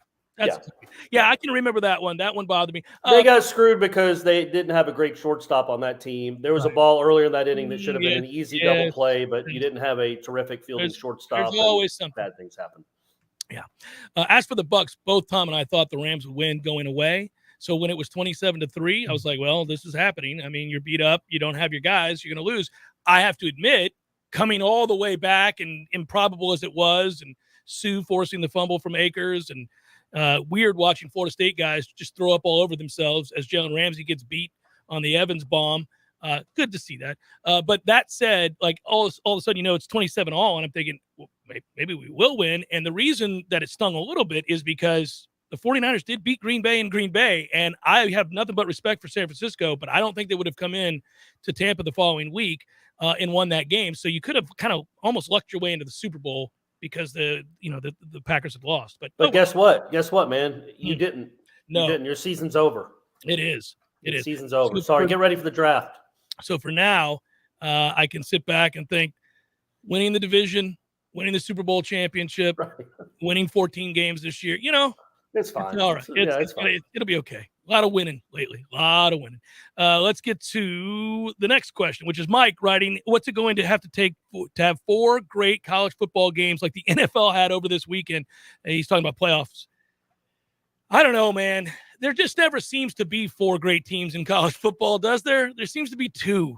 No, but you can have great games. 3, you could, but usually somebody is there that's going to get overwhelmed. I don't know. If the 2 teams are the 2 best teams are getting buys, then like that 12-7 matchup could be a humdinger, could be an all-timer, man, or however they want to organize it. But yeah, I can tell you this much: it can't be any worse than the product we've gotten in the playoffs since its inception. It's usually 1 out of 3 games that is close, if that. You think about this past year: Georgia, Michigan was just over before it started. Alabama, Cincinnati was over when they scheduled it.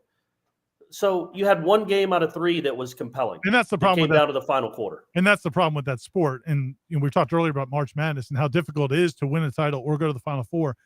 I mean, once you get past that first weekend, I mean, sometimes in the first weekend, but certainly once you get past the first weekend, nobody's beaten anybody by 40. I mean, it's just, their teams are good.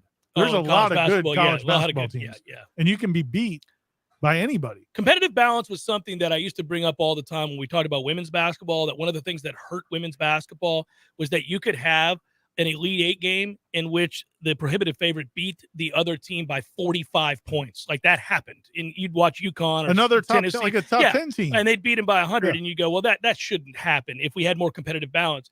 And I feel like college football's got that problem. There's not a lot of competitive balance, man. You've got a couple of teams at the top. Alabama this year, Georgia, Ohio State most years prior to this year, Clemson.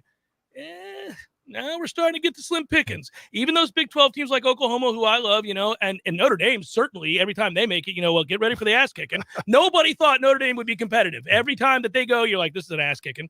And frankly, I bet a lot of money on Georgia to beat the hell out of Michigan because I didn't think Michigan could be competitive in that game. So you really didn't have, and you don't have, a lot of elite teams in college football, period. It's not good for the sport. Having said that, I'm still for more playoff games.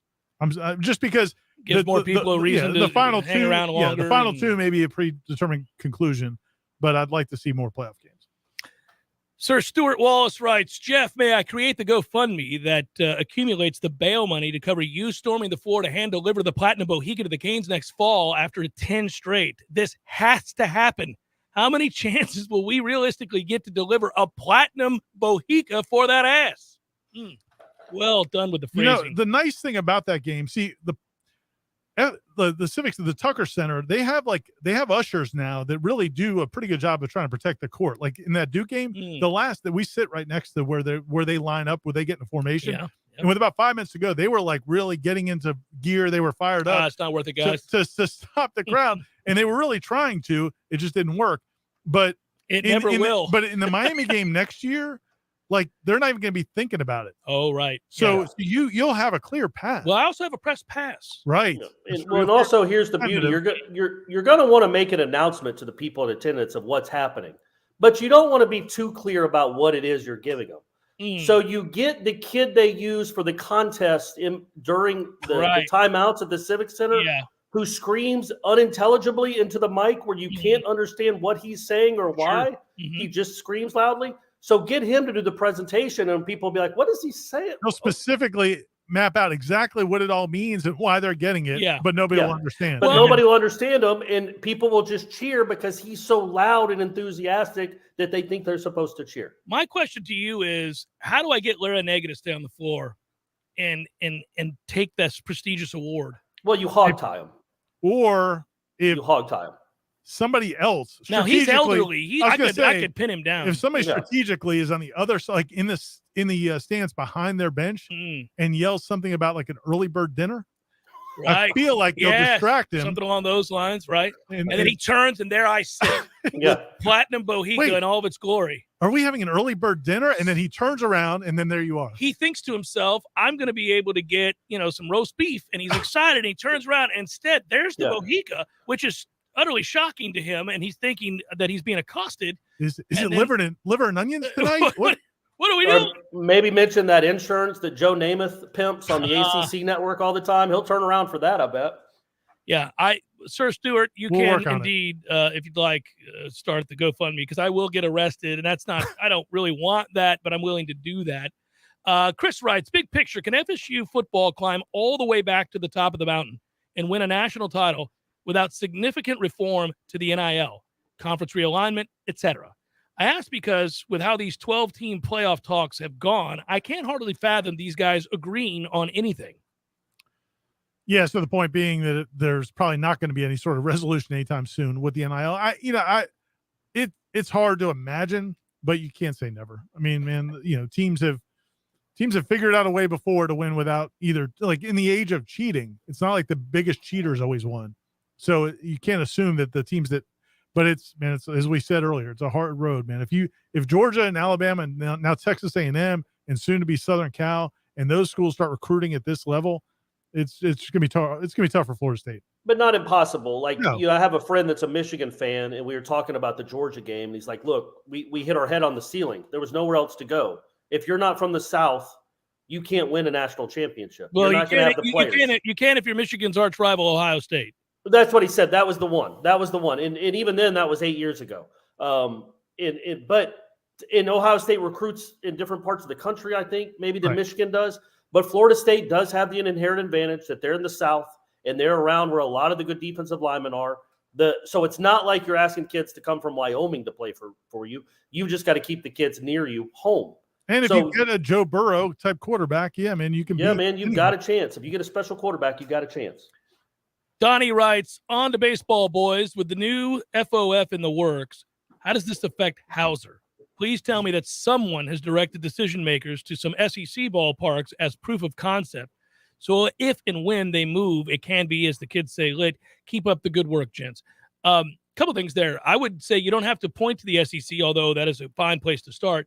There are several stadiums throughout the ACC that are vastly superior to Dick Hauser Stadium as well. There's no longer a question or debate about whether or not Hauser's an armpit and needs to be fixed or rebuilt. Everybody knows that. The question is, at what point does Florida State feel like that's worth the investment with all the other things that they have to do? So I don't know, man. I don't know what the answer is.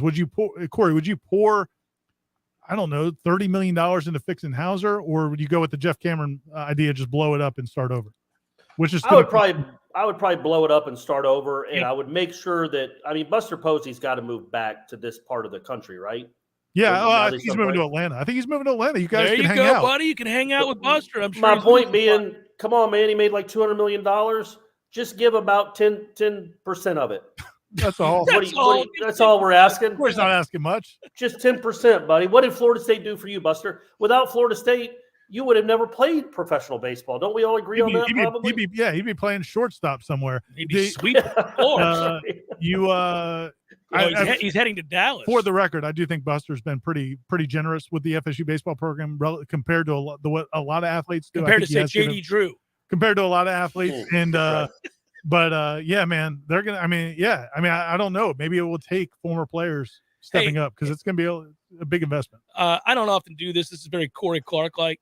Do I get any credit for 12 years ago? I will say beating the drum about you were one of the first ones. That's why I said there's no more question or debate. I was for a long screaming time it from the mountaintop. For a long time, I thought we could put some more lipstick on the pig, but then when you start looking inside the pig a little bit, you realize there's some problems. Well, and looking at the other pigs around the southeast, man, these are cathedrals, man. They are real. They're like minor league parks. They're interactive too, man. It's awesome. They let you walk in with coolers and beer, and people are going nuts every time a home run is hit. There's beers being thrown in the air. Women are stripping. It's a big time to go to a college baseball game. None of that here. It's old people, filth, puddles, cobwebs, country music, fans, and garbage music. Seminole Headlines 93.3 Real Talk Radio Warchant TV continues in a moment. Get your tickets now. On January 18th, the Tallahassee Police Department responded to a crash near the intersection of Blairstone and Centerville Roads. The driver of the vehicle appeared to be under the influence. The individual consented to a field sobriety and failed. He was arrested and charged with driving under the influence. Officers transported him to the Leon County Detention Facility. While at the facility, there was a heated verbal exchange between Officer Charles Hansford and the suspect, and it turned into a physical altercation. A fellow officer intervened. Hansford was immediately placed on administrative leave. Following the incident, he was subsequently terminated. The Jackson County Sheriff's Office is investigating the discovery of human remains. Sunday, Jackson County Sheriff's deputies responded to the area of 71 North and I-10 in reference to an individual finding possible human skeletal remains. The remains were confirmed to be human. The Sheriff's Office notes the remains have not been identified and an investigation is ongoing. This is Rachel Lene with your Real Talk 93.3 Local News Update, brought to you by Mac & More Systems, Tallahassee's go-to Mac store. Check them out online at macandmoresystems.com. This is meteorologist Paul Trombley with your Real Talk 93.3 weather update. Daytime highs approaching 53 this afternoon under overcast skies with scattered rain showers likely. Northeasterly winds 5 to 10 miles per hour. Chance for scattered showers again tonight. Lows level off around 46. Overcast skies. High temperatures reach up to 61 tomorrow. Cloudy skies with a few peaks of sun. This report is brought to you by the Lawn Johns. For all your landscaping and lawn care needs, visit thelawnjohns.com. Right now, 54. Every great construction project, whether it's a new addition or renovation, starts with a plan. At T-Spark, we are excited when our clients contact us to assist with that plan. Through our team of architects, draftsmen, engineers, we can help you with your project's planning and design, potentially saving costs in the long run. Whether you have a residential or commercial project, we look forward to working with you. Call us today or visit us at tsparkconstruction.com.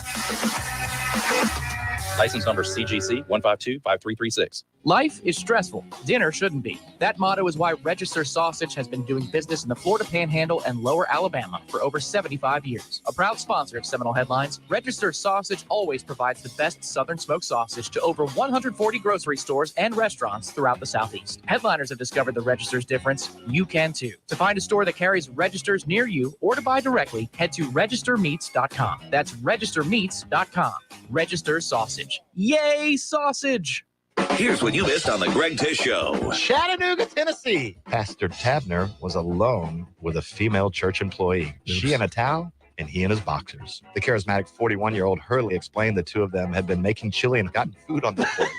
With the hot dogs that they were making, we are hoping that the pastor used the right condiments. I think it was at least one hot dog involved. I don't know what you're talking about. We were just making chili dogs. The Greg Tish Show, Monday through Friday, 6 to 9 a.m., only on Real Talk 93.3. Seminole Headlines is brought to you by Register Sausage, serving the Florida Panhandle and Lower Alabama for over 75 years. To find a store near you or to buy directly from Registers, head to registermeats.com. That's registermeats.com. Seminole Headlines returns now. Head to YouTube and search for Warchant TV today to catch the show live or on demand. Now, here's Jeff Cameron, Ira Schofel, and Corey Clark. We're not always not here on Seminole Headlines anyhow, an outlet for breaking news. But a few minutes ago, Sean Payton called it a day, retired from the New Orleans Saints. Tragic to see him call it a day and to leave the NFC South. Just thought you guys should know. And Brady's about to retire. Looks like things might be opening up for the Atlanta Falcons. I'm just saying. Your window closed some time ago, sir. It sure did. It closed shut real quick. It closed with a 28-3 lead. That's right. Sean Pitt, is he stepping away for a little while, or are you saying retire? I think he's stepping away for a little while. He'll come back in some capacity. Well, I don't think he wanted to retire as soon as Drew Brees retired. Like he wanted to be like, let me coach. When I covered Lewis Williams in high school, real quick, he left, and his head coach that had coached him for 4 years wanted to retire then, but it's like that's not going to look good.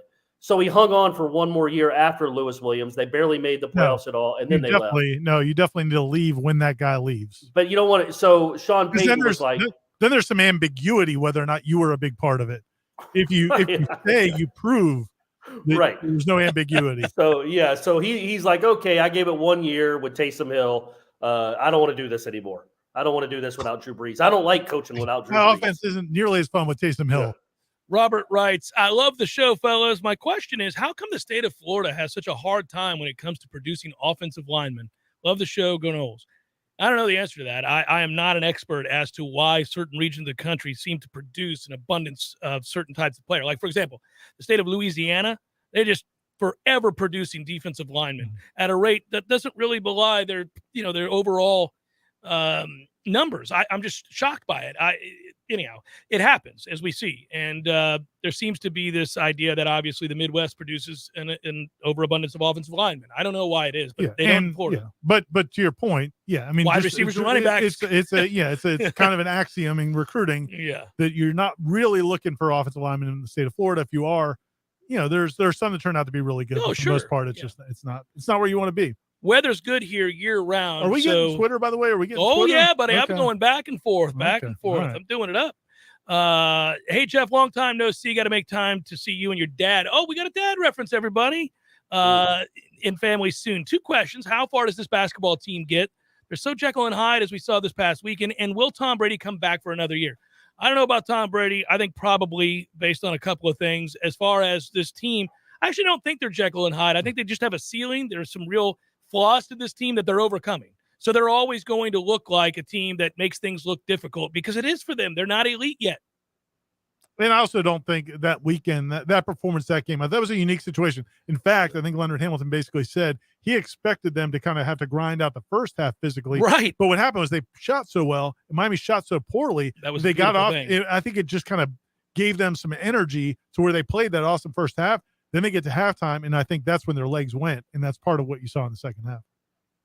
Not Ira. Corey, you want to add anything to that, buddy? No, you guys nailed it. We'll see. If they get to the tournament, maybe they get on a roll, win a couple games. Well, that is the funny thing about the tournament, right? Is that here I am saying that they have this ceiling that is highly unlikely that they're going to go real far. Just making the tournament would be a great thing, and I believe all of those things. The tournament's weird. If you get the right matchup, who the hell knows? Maybe all of a sudden you're looking up and you're in your 4th consecutive Sweet 16. If they did that this year with this team and all of the holes to fill, as you pointed out, Ira, that would really be kind of a minor miracle. Well, and I thought, listening to Mike Krzyzewski's press conference after Florida State beat Duke last week, one of the things he talked about was he just said, look, man, you can't simulate what Florida State does defensively. They take you out of anything you want to run. And so that's a different thing. ACC teams get used to that. Yeah. In the NCAA tournament, a lot of these teams are seeing this for the first time. The fact they switch 1 through 5, they pick up 94 feet. They're pressuring the ball every possession. They don't sit back on. You watch some of these other college basketball teams, and it almost looks like they're just letting each other score. Florida State defends a different way, so that sometimes does lead to some more success in the NCAA tournament because teams don't see it. And look at the teams that have beaten them in the NCAA tournament recently, like Gonzaga. They had played them the year before. Michigan had played them a few years before that. Like the guys that have seen it before, you get a little more accustomed to it, obviously. And they had some big time NBA guys on those teams. Well, that helped too. I was going to say Michigan had some dudes, in particular, a guy who's up for Rookie of the Year this year in the NBA. He's pretty good. Pretty good. Jason writes, I saw T-Buck and Ole Miss parted ways. Any word whether he comes home? And if so, in what capacity? We all love T-Buck. We'd all love to see it. They don't have an opening on the field. I don't know that he's looking to be off the field. I think he likes being an on-the-field coach. So if he gets an offer to be on the field somewhere else, my guess is that's where he would go. But he is on the market again. They just don't have any openings. Jason correctly points to or assesses the Cristobal situation that we talked about earlier. What did you all think about Cristobal at the Miami game? It looked like a total disaster to me, starting with him deciding to take the mic right when the timeout was almost over. It was like, if he keeps talking for 5 minutes, will they stop him? That should be a technical. Yeah, it was hilarious. I laughed about it as well. Roger writes, Aaron Hester, 10 pounds of muscle already? Is that even possible? Yay, sausage. Hey, listen. You know what Corey and I think about this. We're not worried about what's possible, what's not naturally. Maybe there is a good chance that Barry Bonds is going to be elected to the Hall of Fame today, and Roger Clemens. Hey, I'm all cheating for it. Pays off, folks. I mean, look, man, the baseball thing is ridiculous just because the whole league was cheating at that point. So it's ridiculous to single out a couple guys. But I would say this, maybe I'm just thinking maybe, Ben needs to think about maybe Aaron Hester could be the first registers NIL deal. Yay, sausage. Because that kid is going to put on some. I'm bullish on Aaron Hester. I think he's going to be a good player for Florida State. And I'm bullish on cheating to get kids bigger. So let's hope it's happening. Roger writes, Trey writes, what is one conversation each of you would like to have with a current FSU head coach not related to sports? Well, I mean, I would fall into this very easily because you could have a lot of conversations with Leonard Hamilton about his life and about growing up when he did, and how he did and what he's done. So that's where I would go. Corey, I don't know, man. That's a really hard question. How many of them have dads? Probably most of them have dads, right? Still alive, I mean. So any of them that have dads, turned into being about you again. I think I'd like to talk to Mark Krikorian just about non-soccer. Yeah. Like he's just such a smart, fascinating dude. Like he's a guy that you could see. I could see Mark, if I had a problem either with a business or with a country, well, I just think Mark Krikorian could probably figure out a way to solve it. With a country? You have a dispute with a country? Or no, if I'm running a country, if I have to help run a country, you want to talk to Mark? Bring in Mark Krikorian. Yeah, let's talk to him about this. I'm sure he understands economics. Smart dude, man. Mark writes, when will the 2022 football schedule be released? Monday. And no question, just choo-choo from Marjartan. Marjartan wrote that on Twitter. Ira. So there you go. And it's a great, I wish you guys could see this, but that is hilarious. I can't see it. Yeah, that's great. Just that a is big, nice. it's just a wonderful choo-choo train with a really determined look. Seminole Headlines, 93.3 Real Talk Radio, Warchant TV continues in a moment. Here and mark it down. Wednesdays on my show, we're giving away which wicked sandwiches. That's right. Tune in to the Jeff Cameron Show every Wednesday for your chance at a free wicked 5 meats and 3 cheeses of deliciousness every week on the JCS.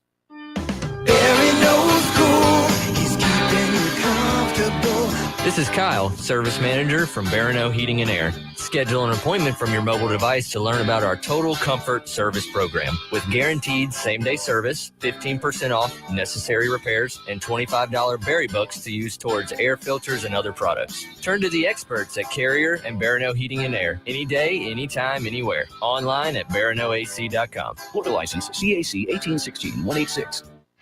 Are you stumped on who to call for fast and affordable crane and tree service? Deep South Tree Service is a cut above the rest. Call Rob for a free quote today. 877-TREE. Deep South Tree Service. Our roots run deep. If you weren't the owner of Gordo's and all those wonderful restaurants, Eddie, what would you be doing? You know, I think I'd want to be I don't know what I'd want to be. A boat captain or a cowboy. You know how to use a lasso? No. You'd have to do that if you were a cowboy. Yeah, but I've never even been on a horse. It's not my place to be on a horse. I agree. And the horse thanks you. Gordo's, bringing the flavor and flair of Cuban food to Tallahassee since 1996. Hey, Jim.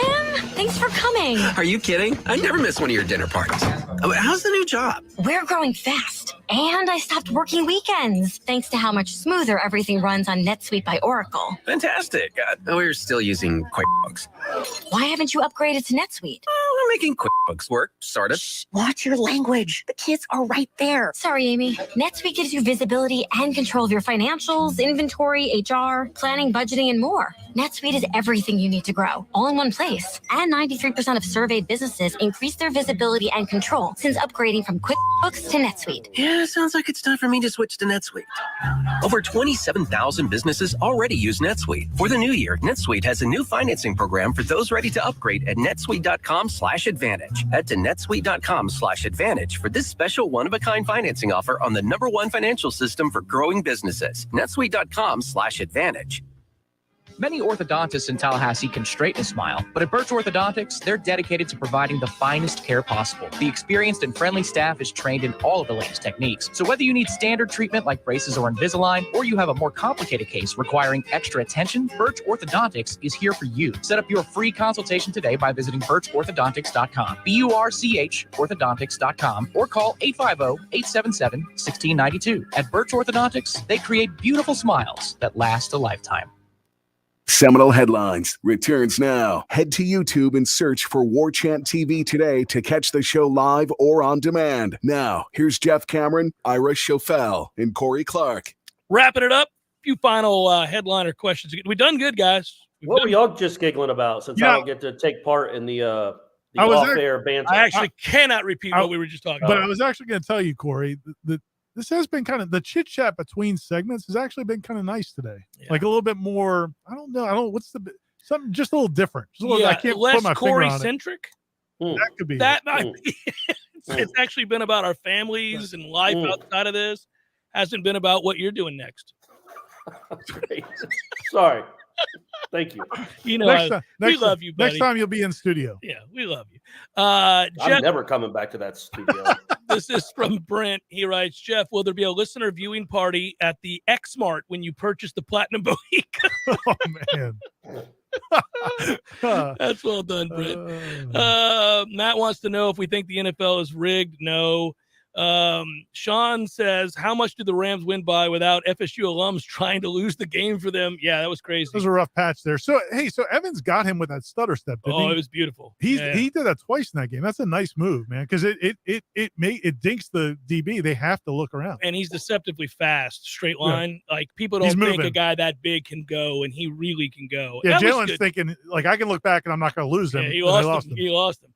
Kyle writes, do you guys know why Travis Hunter was ranked the number 1 recruit in the country when committed to FSU and even on signing day, but currently he is ranked number 8? No, I didn't know that. I stopped following him the second he screwed us. He's still there's different services. He's still number 1 with rivals. Yeah, I'm not overly worried. Thomas, this is a long one, man. We can't do novels. I guess I'll try here. First and foremost, thank you, fine gentlemen, for doing what you do so well. That's enough.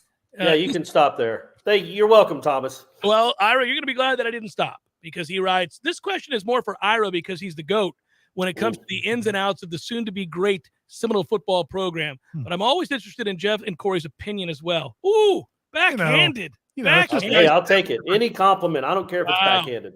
Since as of right now, Norvell only brought in Verse at defensive end, who's game ready, are we to assume the underclassmen are ready to make impacts this year? I have confidence in Briggs sliding over, but just wondering about the 2 deep and packages in obvious passing situations. Another somewhat related question, where do you guys see Jermaine going in the draft? By the way, I'll answer that really quickly. I don't know where he goes, and we'll burrow down into that a little bit more, but I do know that 2 projected drafts slots for him are in the first round already. That's amazing. Asking for the Bills fan who desperately needs a playmaker to get Jackson Mahomes' brothers slammed down a couple times in next year's rematches. Okay. So let's go to the beginning. You're the GOAT, Ira. Answer his question about the depth of the defensive end. I feel like, first of all, I do feel like they feel good about the young guys, particularly Patrick Payton. I think he's got a chance to be a star at some point. Byron Turner, they like a lot. He's coming off a shoulder surgery, so I don't know. We'll see how good he looks this year, but they like him a lot for the future. They've got some other young defensive ends that they like, but I do think they'll still try. And I think Briggs is going to move to that position, I would think, based on the depth they have at tackle. But I still think they'd love to get a defensive end in the portal, maybe after the spring. So I don't think they're done there, but I also do think they like the young guys. Corey, you have anything you want to add? I was about to do a goat noise, but I've never done that before in my life, so who knows how that would have sounded. Let's hear it. I'd like to hear it. All right. Meh. Is that a goat? It's a little underwhelming. Do your Liam Neeson. Yeah, let's just do that. Okay, Liam Neeson saying the word banana. Hey, man, don't laugh before I can do it. No, you do it really well. It is a rock solid. I heard it in my head before you. Liam Neeson saying the word banana.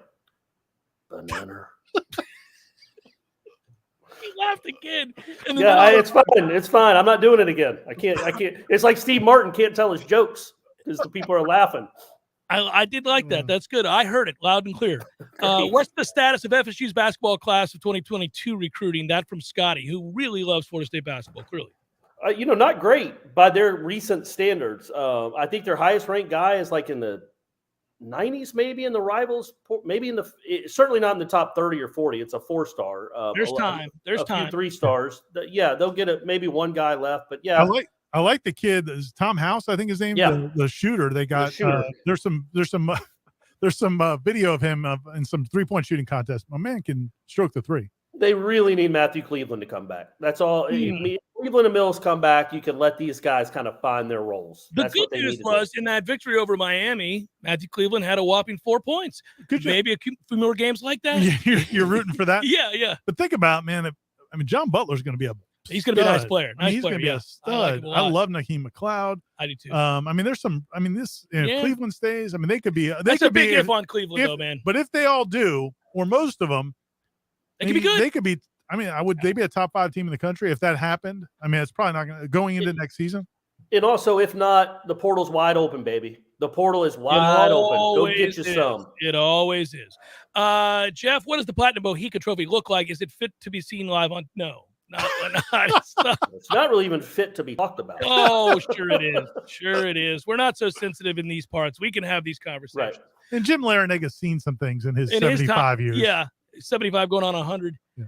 That's a minute. There's no more questions. There's plenty more questions. No, there's not. I actually got to every question but like 5, and they're redundant. So, Matthew, hey, good work out of you. Good work out of you, Jeff. We are so technologically savvy. This is Matthew did a great job. Tom did a great job. 93.3 did a great job. Warchant TV did a great job. Of course, Ira always does a great job. And then there was Corey. And Corey, you were strong today from a distance. Thank you. Shockingly so. You took the insults like a man, no problem. And of course, I was the lead driver as always. So we did well, everybody. Hey, and it'll probably be the same setup next week because I'll probably be up here next week too. I might go to that Clemson game on Wednesday, Ira. That's up my way. Right. And so it's good to know that we've established this, that we can do this, and it's a what we worried about. product. It was a quality product. It's not going to be an every week sort of thing. No, of course not. Come on, guys. I love you guys. Good I miss work out of I miss your Musk. All right. Silence Corey's mic. All right. For Ira, for Corey, I'm Jeff. Thanks for listening, everybody. Be well. Peace.